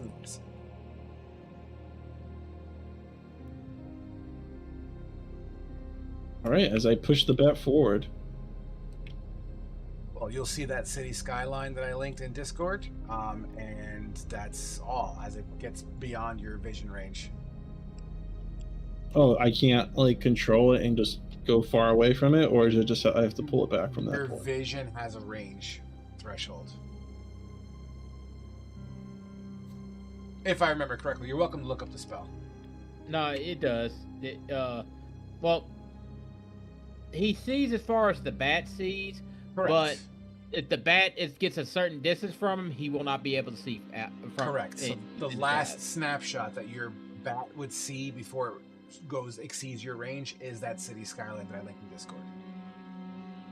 So we're really far out from it right now. I mean, it's a very big bridge. Very, very, very, very, Gotcha. very, very, very big So bridge. I'm pulling the bat back, and as I'm pulling the bat back, I start talking. So, and I look at everybody and I say, "We're going to need more men." We're gonna need a bigger boat. Secret way into the city. Yeah, we need to figure a way in there. I mean, we're not trying to fight the whole city. We're here to kill one person and see what they're hiding and then get the fuck out.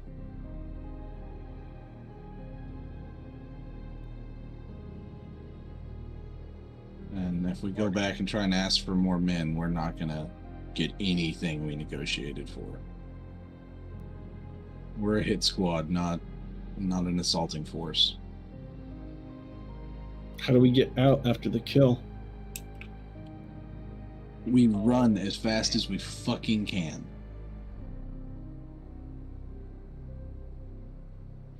Do you wish to proceed forward to see with your own eyes? Or are you chilling here? That you should see I anybody. describe everything. Oh yeah, would I be able to see anything on the bridge with the bat? You don't see any presence of humanoids on the bridge at all. There is a degree of spider webs that seem to, but that's kind of everywhere. You know what I mean? As far as ambiance goes, there does seem to be spider webs pretty prevalent on any surface that would be stone. That's a huge ass city. It is.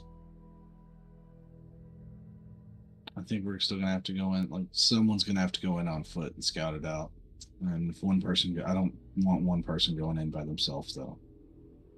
We don't need to leave anybody behind either. We don't need to split up. Not down here. No, but we can't have All right, let me get here. two Check this humans. here. Who can disappear? Uses can't I can hide fairly well, but I can't completely. I can avoid being seen if I wish. You could have To two disappear humans. entirely. That is a rare gift. You could have 2 humans. Hold on. Time out for a second. Uses, can't you make? You've made me and you go invisible before. Yeah, I can use it. If I use a 4th level spell, I can invis 2 people at once with one how use long- of concentration. 1 hour. How long? 1 hour? Okay. So what if we do this? Thermal can make himself invisible. You can make yourself. You can make yourself and Kane invisible. Myself and Jackin can go in looking like Drow. We are able to still stay together, but we try and get into the city and find a place we can hide at inside the city and do recon from inside the city. But once we find a place to hide, doesn't have to be somewhere fancy. We can find a fucking alley somewhere. Jack, and you've been down here before, correct? Yes, I have. So you can tell us where some of the seedier places we could hide at are, right? I believe I could, yeah. Like an abandoned something to hide in. Yes. And we could do that. All we have to do, we don't have to even make contact with anybody right now. We just find somewhere to get to hide at, set up camp and rest, and then do some recon to find where this person is and when we can do our hit. Does that sound like a good idea? You're talking about staying undetected for multiple hours now. No, we're going to do Jackin. Once we get into the city, through it, how long are we going to have to try and get to where you are at? DM, I'm exceeding my knowledge. Give me the exact question. I'm sorry. My out-of-game knowledge. I'm still in awe with this strategy because I'm actually getting really fucking excited here. So the strategy is we can get Eustace, Kane, and Thermal invisible for an hour. And then you other guys Asher can make himself look like a drow for an hour. Yep. Jackin can do it for much longer. But once we get into the city, and we all, we're all going to be looking in like different things. How long once we get into it to get to where Jackin had been hiding at, or not necessarily where she had been hiding at, but like that area of like the shittier part of town, to where we can find somewhere to hide. How long would that take us if we kind of make like a beeline to it? Well, I mean, the bridge itself is the bridge, what you see, right? There are some housing structures just beyond the bridge. So in theory, anywhere beyond the bridge. The bridge is literally like a long pathway. I can't give you more details of the bridge because you guys aren't on the bridge to investigate it or look at it or whatnot. So I'm being very vague intentionally. But the bat did see that beyond the bridge, there are structures. It's a town. As far as the population, the density, the military force. I'm using military force very loosely, by the way. You know what I mean? Any kind of defense, whatever, it's still unknown. I would say correct. The only person that would sort of know is Jackin. Jackin, it would be aware because he has or she has infiltrated at some point, or at least seen this area. Maybe not from this angle, maybe from a different location, but you are aware that there is a civilization down here, and the population was okay. It's not like this million New York City fucking population. You know what I mean? But enough to bring to the table if they needed to. Well, last time you were here, things may or may not have changed since then. Who knows? And we did know from the bat flying over to right now. There's no one on that bridge. The bat did not see anything on that bridge. At least nothing humanoid, like I said, like just of that spider webs. But that once again is very prevalent in the area. Yeah. So we could potentially make it to the bridge or partially or like across the bridge before we have to even worry about being disguised. Because he didn't get close enough to see about like roving patrols on a wall or anything.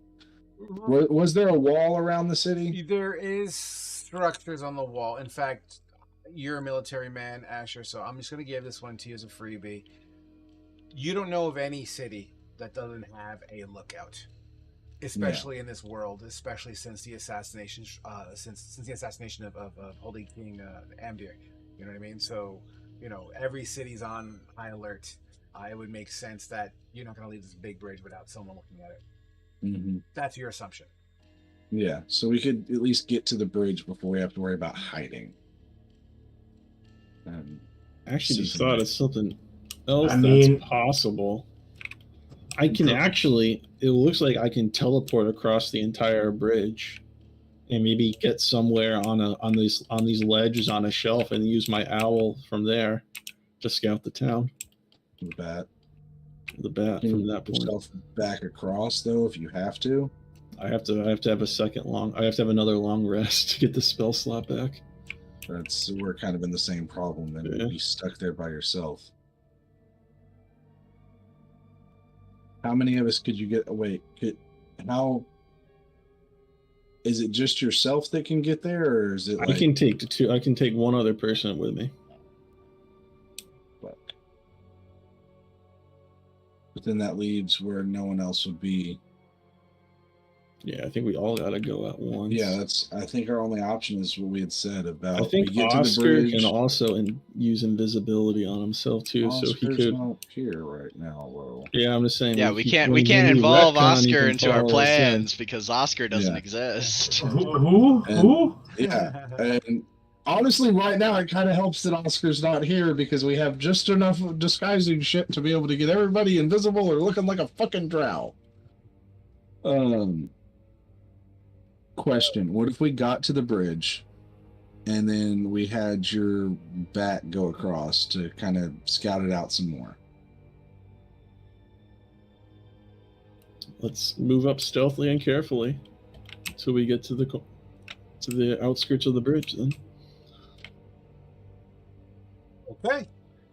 You all gingerly, carefully, slowly, with everyone on high alert, your head on a swivel, begin to move towards the bridge area.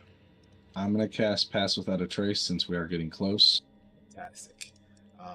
The area opens up and everyone is in well view of the last picture I put in Discord. At least that kind of ambiance is what you would come to see. Thermal, please give me a very advantaged. Do your stonework thing again. Go fucking. What was the roll? Investigation with 20. Yeah. All right. Well, the 20. All right. Fine. With a 20, this bridge, the stone structures seem familiar to you. The stone structures seem homey, and you recognize that the make of this bridge seems to have its origins based in Duragar. I will let the guys know this bridge is Durgar made, not Elvish. Maybe they took it over from the Duragar. Well, if that's the case, more of a chance to wipe them out. Do you know of any of your? This is a drow city, right? Jackin? Yes, it is. Well, is it? It is, right? I mean, in the distance, based on what Fate or Eustace has explained. Well, I've been here. Oh yeah, 100%. You know, it's inhabited by drow. 100%. Is it inhabited by just drow? You did not see any Duragar lying around, although some of the structures in this city or town or whatever you want to call it, although has the drow elf renovations, there are some squared runic locations down here that don't seem to be inherently drow that you would remember. All right, so I'm going to use the bat to be more careful. As I fly him over the bridge, I want to inspect integrity of the bridge, and then once I get as close to the town as possible, I want to look for people that could be potentially looking and just see how much movement I could possibly see in the town. Sure, you throw the bat out. The structure itself, it's a big fucking stone ass bridge covered in spider webs and ruined kind of structures. It does seem to be, I don't want to say it's falling apart because it's holding, but it does seem to be old. And without maintenance, maybe one day this whole thing may come crashing down. But you're no architect, so I'll give you that much. As far as the town, there does seem to be, from this range, movement in town. There does seem to be people perched up on the other side of the bridge that may be looking down the bridge. But outside of that, it's a town. I'm not going to say it's a hustle and bustle, but there's movement in there. 10, 20, 30, maybe at a glance.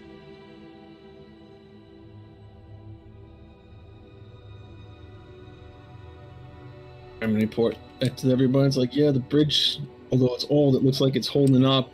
There's looks to be casual movement in town. You can probably see at least 20 to 30 people. I'm willing to say Thermal would hear you, and I don't mean to railroad you, Thermal, but I feel like Thermal would respond, it's fucking Duragar, mate. That shit's gonna hold. Yeah, it sounds about right. He actually takes offense to it, even alluding to the fact that his Duragar structure would not fail. By the way, I place your tokens on the floor, just so you know. Where my torchlight is, or my pillar of light. All right, team. Are we gonna do this? Let's get in there. Let's liberate this city.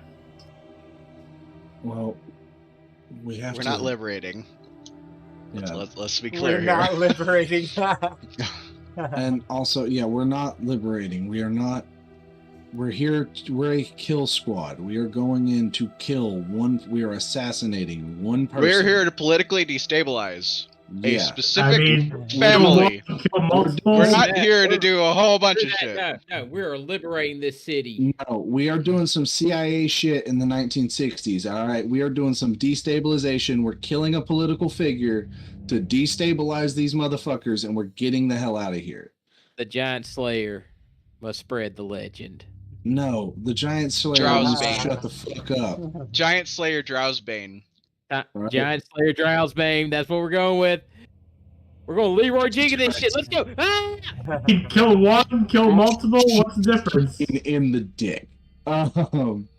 I'm sorry. I'm having fun. I am having fun. Issa's gonna look at Jack. So if we do see this creature, by the way, that we're here to kill right off the bat, you're not gonna go psycho on us and attack it instantly, right? No, I'm more subtle than that. They lied. I do need to long rest in order to turn into a drow, though. That's what I was gonna say. That is important. We need to sleep before we go into here, because you need to turn into a drow. It would help if we all had our slots back. I don't know if it's going to be possible for us to try and sleep here or not. Oh, not this close to the city. Does someone have a tiny hut? Yeah, but the tiny hut doesn't hide us completely. No, but if we kind of wedge up into an outcropping of rocks, it can go opaque and they might miss us. In this area that we're at, is it still pitch black, or are we starting to get brighter here? No, there's definitely bioluminescence enough to create that dim lighting setting. You can all see, but it's a dimmer bright light. Does that make sense? Mm-hmm. Yeah. And when we were coming up here, we didn't see where any like tunnels kind of jaunted off to where we'd have like a place to hide and sleep, right? I'm sorry, say that again. So like as we were coming up, remember we had said something about wanting to look for somewhere like a tunnel or something that might have like jutted off where it kind of dead ends or something, like a little side tunnel or anything to where we could go and hide if we needed somewhere to... outside of what you see on the map, right? So you technically would have made it through all of this shit. So outside, and then obviously the section over here is where you came in through, right? So what you see is what you get. Outside of what's this is the long tunnel with the water and the spider webs and the little peephole and all that stuff. So using what we know, you can make your assessments on whatever your plans are. Like, okay, so Eustace, go back to those that area of rock. Yep, right there, right there. See that area that uses at Asher? Those right there? Yeah. Yeah. We could get up and we could put ourselves up in there. Create the dome, Yeah. kind of blend in. How, Frog, is that an actual mound of rocks, or is that like a stalagmite that grows into the roof right there? Where? Where Eustace is standing on? Where Eustace is standing. Let me find Eustace. Oh, there you are. Oh no, the map is what the map is. So you're welcome to give it a shot there. Yeah. Now, Yeah, we mind could put the you, dome up there and sleep. You know, I think as cautious as Asher typically is when he role plays, I'm gonna safely assume, Asher, that you are not just saying, "Oh, up there." You know, you're looking at the area, you're checking to make sure. I have to tell you this: you are near a city or a town, and this area does seem to look like it's traveled. That's all I'm gonna give you. So you're welcome. You're welcome. Traveled, You're welcome to go there, and that's fine. And who knows, the hut. I'm gonna be honest with you. If you guys do a hut there, I'm going to be rolling against some sort of DC, some sort of hidden thing, because just because you're in this hut doesn't mean they can't stumble upon it. They might not be able to enter it, but they may stumble upon it. Just saying. There's a chance. I still. Fuck. Well, the hut itself, you know, it goes opaque. It tries to blend in with the scenery. Mm-hmm. So there is a chance that they might just see, oh, it's a rock. They might just think it's a rock. They might, but they're gonna notice if this has been traveled a lot. Someone's gonna be like, "Hey, that rock's not usually there." It's not just a boulder. Yeah, it's a rock. But we're kind of in a fucking spot because we can't just. Fuck.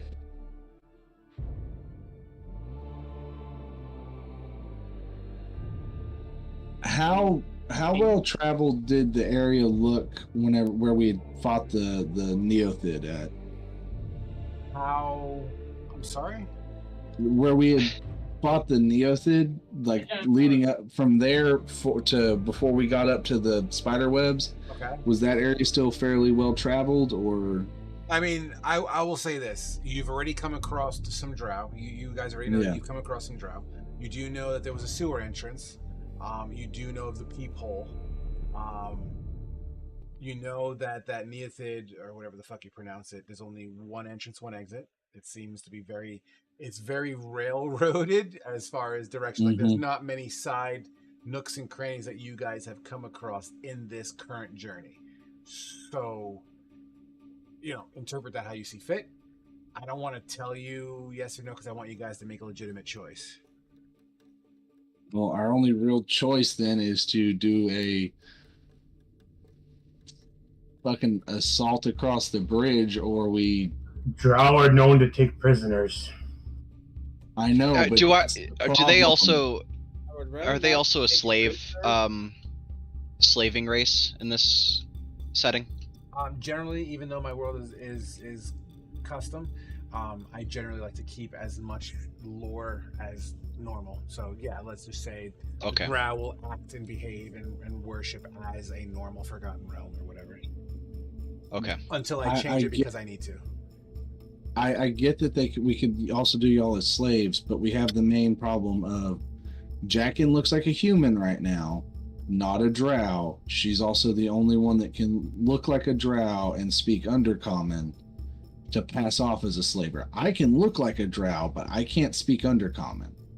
The only other person that can speak Undercommon is you, Thermal, and if they see you, they're going to try and kill you on sight. Well, hold on. Forgotten Realms lore, I mean, drow cities are like any other city. Let's go into the hut and discuss this in there, because then we can be discussing and getting our long rest simultaneously. We're trying to find a place to put the hut. Put the hut over some rocks and then call it good. But that's the thing, though. If this has been well traveled a lot, they're gonna notice, hey, I don't think it's gonna be that big a deal. I mean, Okay. I mean, we kind of don't have a choice. Like, we can go back to where we found the neothid, kind of put it up in under that huge ass mushroom out of the way.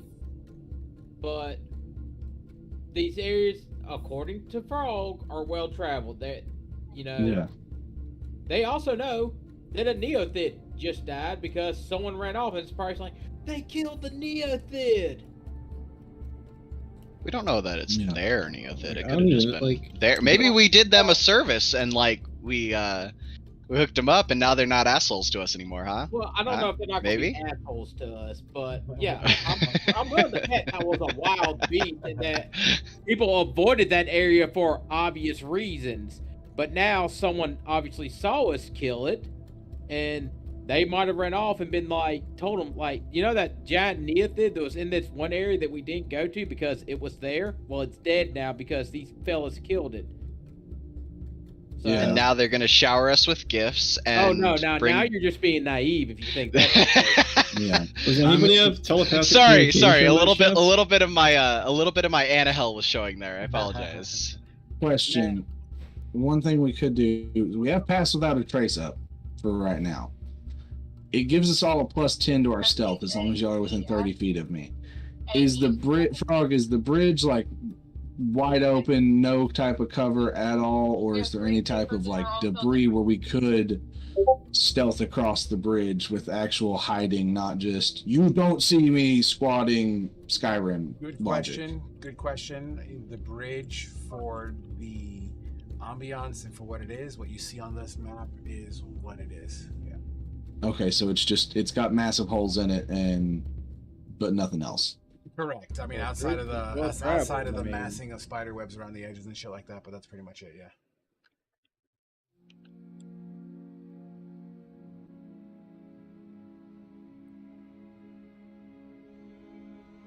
I don't know if you guys heard. I don't know. I don't think any. maybe it's about baiting them out of the town and whittling them down here in the halls.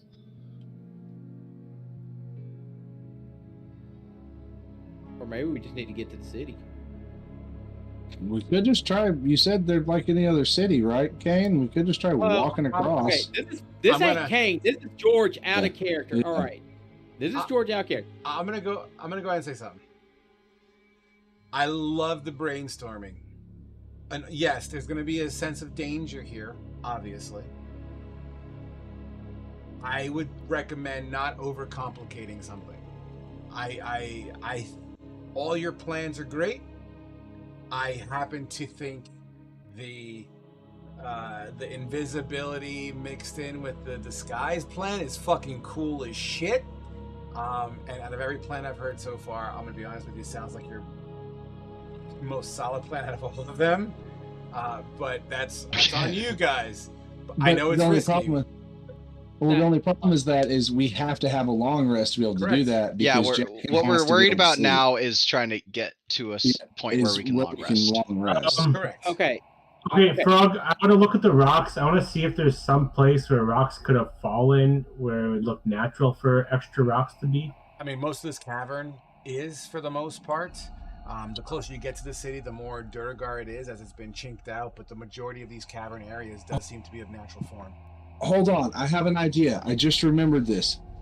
Usis, you can shape stone, right? No, I can thought- move No. dirt.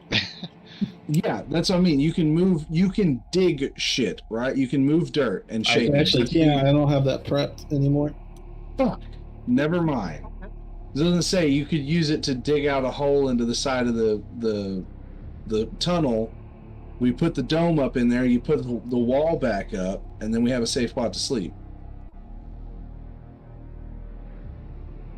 But that doesn't work because you don't have it anymore. I'm going to look for a place that would be natural for extra rocks to fall. I mean, you're looking at it. Everywhere around here, there are some. Yeah, but that's what I'm going to do. And I'll just tell them we could probably place it here because these rocks are pretty. This type of rock formation is usually known to break off and fall, and they won't notice an extra rock pile. Okay, yeah, let's do that. get some sleep, and try and do our infiltration mission in the morning. You know, there might be one other option. We've What's that? explored a lot of options. What's I've that? noticed. We've explored. Yeah, we've explored. I grab a scroll in my hand, and I start looking at it. What if we just destroyed the whole city? What the fuck are you talking What? about, Usus? Maybe we can find out in the morning. What the fuck are you talking about? You can't just be like, oh, maybe we can destroy the whole city and then say, nah, we'll find out in the morning. What are you talking about? What's on that scroll? He's got a Something tactical nuke special. on there. Fucking blow up the whole Covenant armada. Yeah. Yeah, What are I'm you- curious what's to know on the what scroll? fucking scroll you have. You should know. You gave it to me. You never figured out what's on it. That's why I said maybe in the morning. Yeah. Well, what then why are cyber- you fucking toting out that it's a fucking tactical nuke, Usus? Christ's sake. I mean- Blow up the whole city. With Let's what? get it, guys. Yeah, with what? So what's the plan, Don't- gentlemen? Are you going to be putting the hunt down by some sort of rocky formation then? Yeah, and we get some Yeah. sleep. Okay. You're welcome to place your token. One token's all that's needed on a spot. So, Usus, where do you want to place that token? Right there, you feel is the best. Like tucking it in. Tuck it in there. Tuck it All right. in. What's your spell save DC, Usus? I'll use 17. that as my baseline. All right, I'm gonna just roll a random D20 here. Do we want to have, like, instead of all trying to rest in here, do we want to have patrols or something? Well, we might want someone to stay up for watch because Yeah, run a we can rotation. see outside the dome. Yeah, we can see outside of the dome, so we just take a rotation of 2 people up for watch or something. Okay. So, who is taking the first watch? Thermal will take first watch. It's I'll got to be take the first night watch, vision too, people. but We'll take first watch. Okay. Who's taking second watch? Asher will take second watch. Okay. And who will take third watch? Usus, you could take it with Actually, using no, your no. bat to see and hear. Do I have that spell? Did I learn it? Nope. God damn it. Never mind. Okay, so Usus, you're on third watch? Yeah, I'm just gonna use my bat for it. All right, here we go. Who's on first watch? Me and Thermal. Thermal and Kane. As everyone's resting, sleeping, what have you, you hear the sounds of footprints coming closer and closer and closer. Essentially, you know what I can also do? Let's make this for real.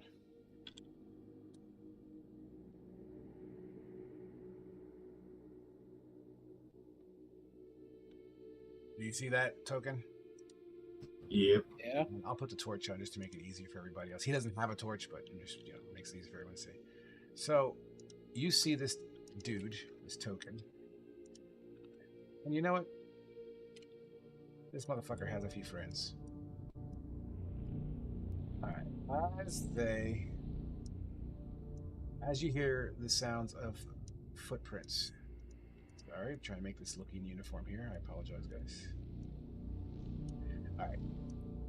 They march closer, closer, closer. You hear them bantering back and forth as they, they're literally like 5 feet away from the dome edge, right?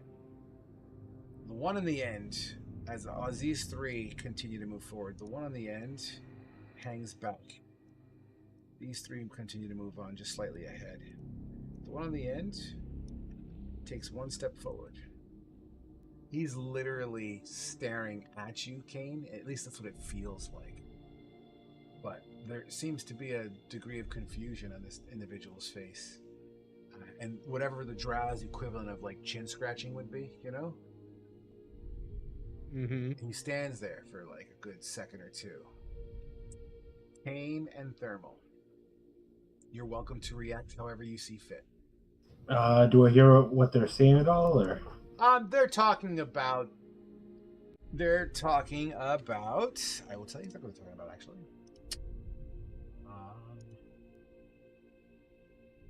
Motherfucker, where are you?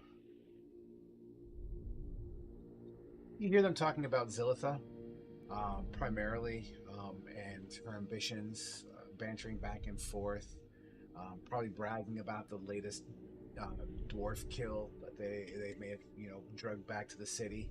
Um, they talk about the bridge a little bit, how much they really dislike going through it because of the checkpoint. They hate having to have that conversation.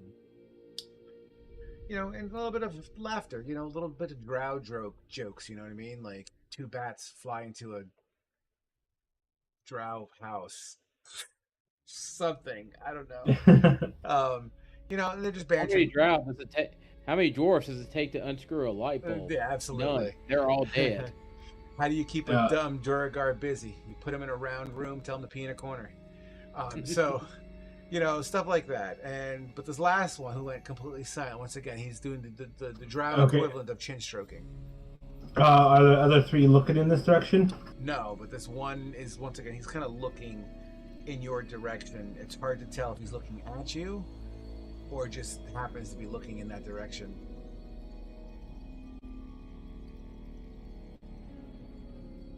Be ready. I'm gonna wait a little bit, and then if he goes to say something to the other three, I'm gonna try to snap his neck. Sure. As you guys hold yourselves, this drow squats to the ground and begins to fiddle around with the floor, the earth itself, as he kind of picks up some pebbles and maybe moves some dirt aside. He looks perplexed.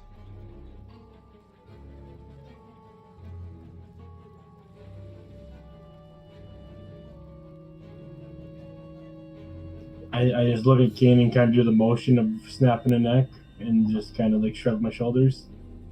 That'll definitely draw their attention. Well, he can't hear us outside the dome, so... He begins to pick up some earth, sniffs it.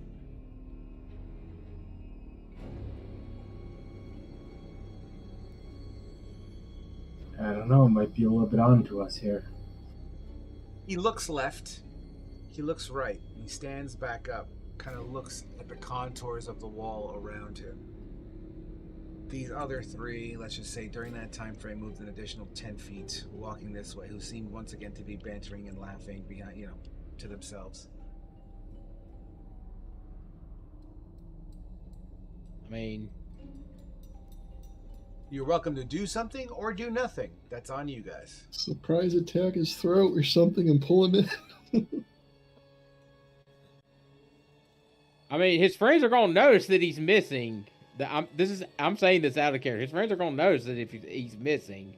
Well, we did have Pass Without a Trace up before because I did set cast it and it lasted for an hour. So before we put the dome up, we weren't leaving a trail at any time whenever we walked up there. So it's not like he was seeing our footprints or anything.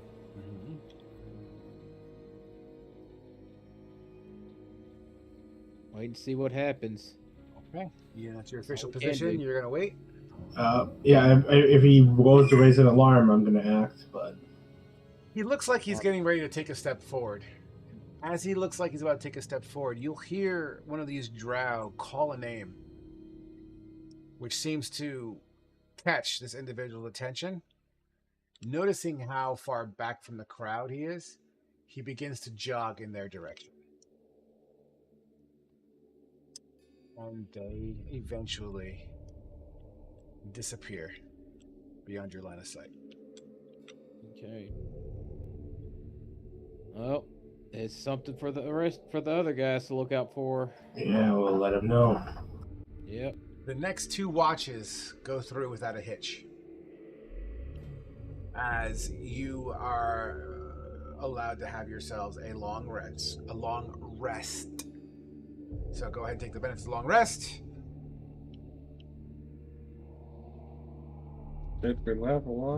I'll be right back, guys. I'm gonna change my shape to a drow. Yep. But obviously I'm gonna do it differently than the way I was before, so I don't look the same as the person I was. Do I know of any other, or I'm assuming I can get like a basic idea of what an average drow would look like. Yeah, One that would your blend word. in, not Your verse. stick out in any way. Yeah. Okay. Just a random face in Then, the crowd. yes. Yep. Exactly that way. 100%. All right. As the time has passed, you all make your way back to the location of this bridge with an accident. Are we gonna plan. get temp HP for that? Absolutely not. This place is super dangerous. I'm casting mage armor before we initiate our plan. Okay.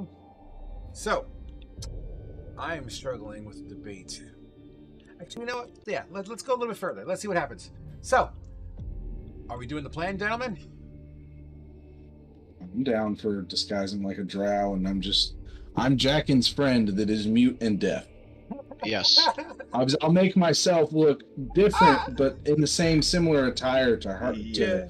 to the drow, so that way I look like I'm just a worker. You know, maybe a little bit like more. I might make him look a little bit. I don't want to sound rude here, but a little deformed. Gotcha. So this is You know? this is magical, right? Yeah, All right, it's good. Just making sure. yeah. All right, cool. And then everybody else is going invisible by different sorts of means, right? Yep. Okay, guys. Here we go. Why don't you paint me the picture? You guys step foot onto the bridge. And go. All right, so Asher and Caleb move out front, Yeah. and I'm gonna put my shoulder. I'm gonna put my hand on Kane's shoulder. It's like, oh, it's been great traveling with you, buddy. Before we step off to help everybody here, it's bright light in here, even if you don't have dark vision, right? Correct. Okay. So I was just making sure everybody could see. Because before we all left, I was gonna do the Eyes of Night, but if I don't need to, I won't. Okay. One more thing I want to do with my form. I want to be more feminine as well. Okay, that's fine. Okay. I see what you did there. Yeah. All right. Cool. But truthfully, your character would know that, so I know what you're Wouldn't? Would. This is what this is your job. So, Asher looks like a dude, absolutely. or All like right. a drow dude. That's a So- little like. I am going to. How far behind are the invisible dudes going to be? I don't know, like I'll sit back 20 like 10, paces. 10, 15. Okay, 10, 15 Yeah, I minutes. wouldn't say too far. All right, so you make your way into the bridge, and the ambiance is as such, right? You guys make your way through. You're walking. The webbing on the contours of this bridge on the outsides, they definitely flow. As if spider webs in the wind, And I'm gonna have to move you guys like this so you guys don't fall off. And you continue to make your way forward.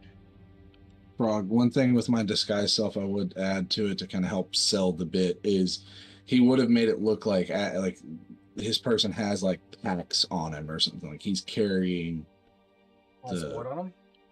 has like extra bags or something, like he's carrying the stuff for Jackin's character, like he's her servant. Okay, that's fine. I'm on board. You guys come up to what looks to be a drow mate kind of bridge structure. Unfortunately, they don't have a drow bridge in the assets of this program. So what you see is what you get. But there seems to be a bridge that seems to cover a gap in the bridge itself. It looks like this is in addition to. It always seems to work single file. Ash quietly whispers to Jackin, "Do you go first or do I?" And I'm leading. So, as another side note here, once again, the spider webs are very prevalent here. This bridge just seems to be held together by the webbing as well. It seems to be sturdy enough, like a glue adhesive, with this debris, this wood and stuff on top of it to kind of create this bridge. Okay. Did we inform them about Did Thermal inform me about what the drow said? I don't see why they wouldn't. Did we mention that there's a checkpoint here on the bridge? Nope, we did now. They Let's go. said there was a checkpoint. Yeah. I mean, I'm sure that's probably further up, but that's why. Yeah, y'all we are would have invisible mentioned and everything. we're- Okay. But just that's wanna why make y'all are invisible and we look like drow. We can kind of distract them while y'all sneak through the checkpoint. All right, let's go. All right, who's going over first? Me, I'm leading. All right. You take your first step onto the bridge, and as you step on it, it's it's not a solid. It's solid. I mean, you can cross it. But what I mean by not solid is that it does, because it's supported by webbing. It does have a little bit of a flex, almost like going on a dock on the water. You know what I mean? How it has that little bouncy type yeah. of thing. Very similar in that kind of a feel. So Got it. You step on it, but every time it sways, you hear a slight jingle, almost as if the webbing itself has this jingle to it. So you took your first step. Do you continue to cross? Yes. Asher would tell her to stop for a sec. So I just realized disguise self is not concentration. I can do something to help us be stealthier coming across here. Do we want to make noise? Someone's probably already watching you. Yeah.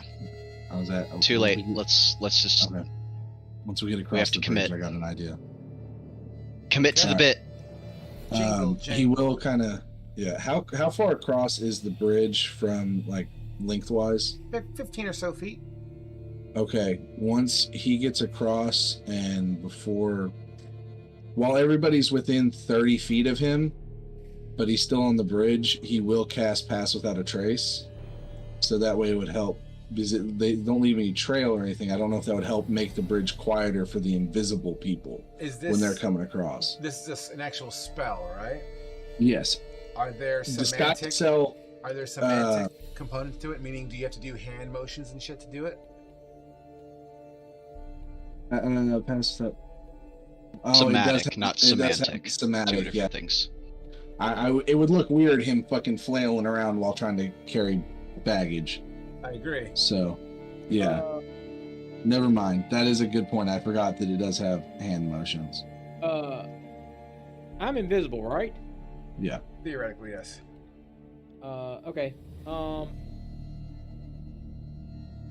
I would like to use my ring of jumping and Okay. cast the jump spell on myself. Sure.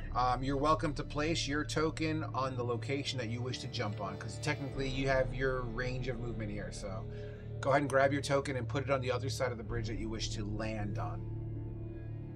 But don't go further than the land, please. Oh, you want to jump over people? Okay. Well, I'm assuming they're out of the. I'm waiting for them to get out of the way. Okay. No, that's fine. Yeah. Okay, I so will- your trigger, or at least your held action, is waiting for them to get off the bridge, which I'm totally cool with. So before you jump, let me get through what happens when they go across, if anything, Yeah. and then you will jump. What about the other two? You guys have anything special or cool, the invisible dudes? No, I just gotta walk across. I mean, you said it's only about 15. 15 feet, yes. Yeah, I'll plan to jump. I'll get a run and jump.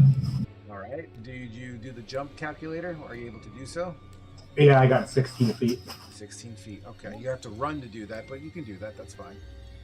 All right, so let's go with for rank and file. So, jingle jangle every step you take. Jingle jangle jingle jangle. And it's a subtle kind of ringing, almost like when a fairy gets its wings, kind of a jingle, right? This slight little chime.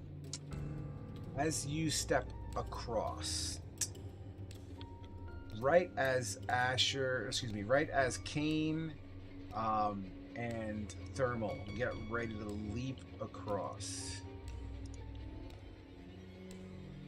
From underneath the bridge, and kind of coming across from underneath these legs, and kind of pulls itself onto the bridge and turns to you. As it stares at you, it doesn't strike. It puts its eyes closer to you, fucking Jackin. On the head of this massive fucking spider, its mandibles kind of clack together, its legs kind of shiver a little bit, but it leans down, revealing what looks to be these symbols just under its eyes and above its mandibles. This, you know, appears to be an enchanted creature of some sort. And as it puts its head down, there are symbols, and those symbols are as follows. From left to right, you see a symbol of a scepter. Then the next one over, you see a symbol of a crown. Then a symbol over, you would know it as the symbol of Lolth. And then the next symbol over is a symbol of what looks to be the silhouette of a female dwarf that seems to be, by your best guess, in the shape of your current target, Zilitha. Each one of these symbols seem to be kind of like, think of a statue, but it's like opaque and see-through, but it looks like it holds mass.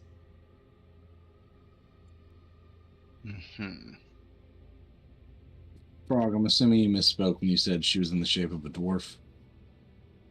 I said dwarf? I'm sorry. Yes. A drow elf female. Okay. My apologies.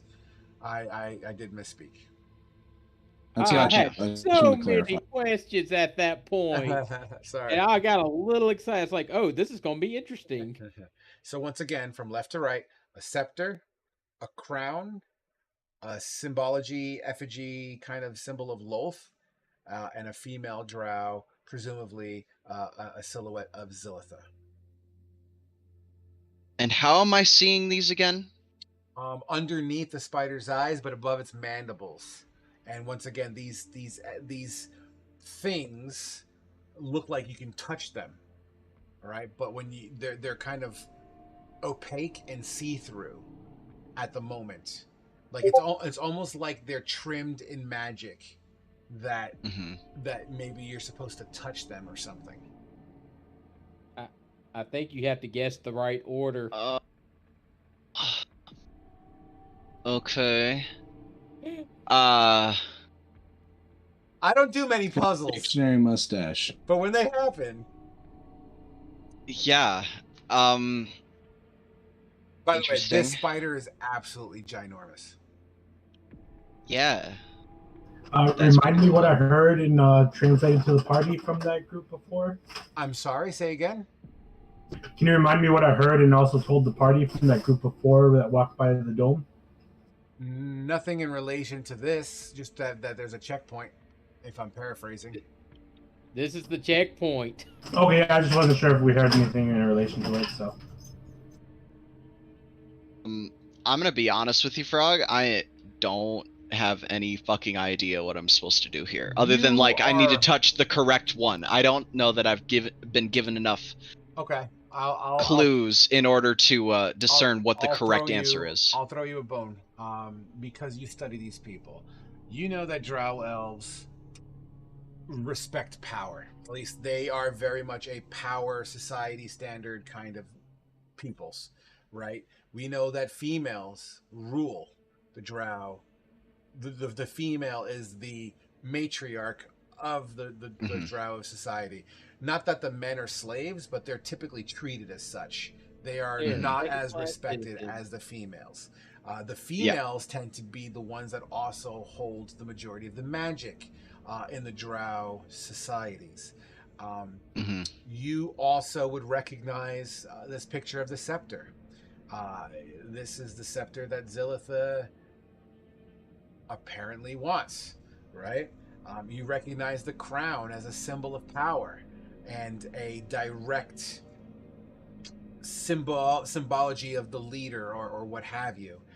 And then you see Lolth, the ultimate god of the drow, the number one deity that they pray to, they worship for their society standards. So you recognize the scepter as an item, once again, that Zilitha is craving to no end. You recognize the idea of the crown.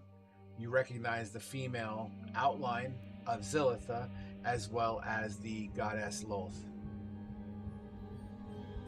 So the way I'm interpreting this is I need to put these in order from left to right in order of from most power to least power. That's what I'm interpreting here. I'm gonna go ahead and give you a bone. You don't have to put them in order. It looks like you're supposed to touch them in order.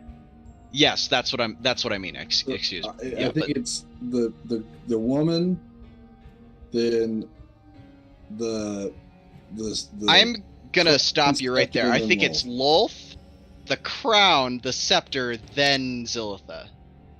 I think it's But Scepter, she- Delta, Crown, Wolf. she can't have all the power she wants until she gets the scepter and then the crown. And then She's she not can- trying. She's not trying to overtake Lolth. So Lolth has to be the first thing Well, as wait, the most wait. powerful thing. Well, hold on. Is this? You have to remember. Is this supposed to be us descending from most powerful to least powerful, or us ascending from least powerful to most powerful? I think it's. I don't know. It's with the scepter she can get the crown, and with the crown she can rule all the drow. Lolth can represent all the drow. And so with the scepter, she gets more power. With that power, she gets the crown, giving her even more power over the whole country, or the whole civilization, culture, what have you. Just a shot in the dark, but that's what it seems like. A shot in the Underdark. So role playing now.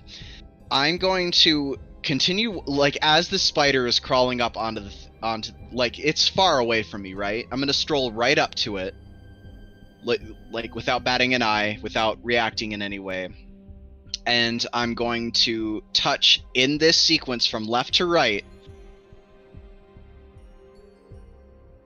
I'm gonna touch. I'm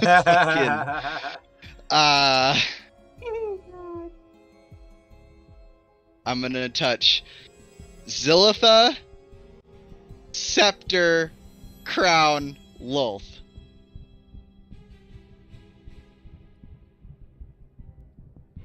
These holds.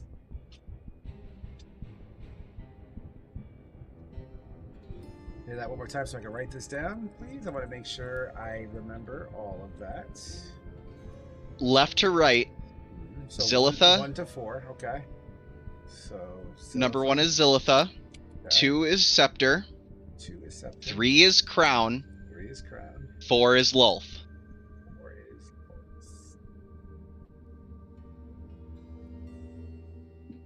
Lolth. As you press the effigy, or at least the outlining of Zilitha, it begins to glow. It fills in with this red and purple kind of swirling mystical energy, and it kind of fills the area that would be this effigy. You then touch the scepter, I believe is what you said next. You touch the scepter, that same concept as it fills in and just kind of starts to glow on the carapace of this creature. You touch the crown, once again representing what it represents, as it also fills in with this red and purple mystical energy. You then touch the effigy of Lolth, and it begins. No, Crown. Well, I did the crown already. This is the last one. Oh, okay, sorry. Yep. Sorry. Number 4, the effigy of Lolth, and it also fills in. These effigies begin to sink mystically into this creature, and you see this energy flow into the legs and the body of this giant fucking spider. The spider rapidly begins to pump the ground.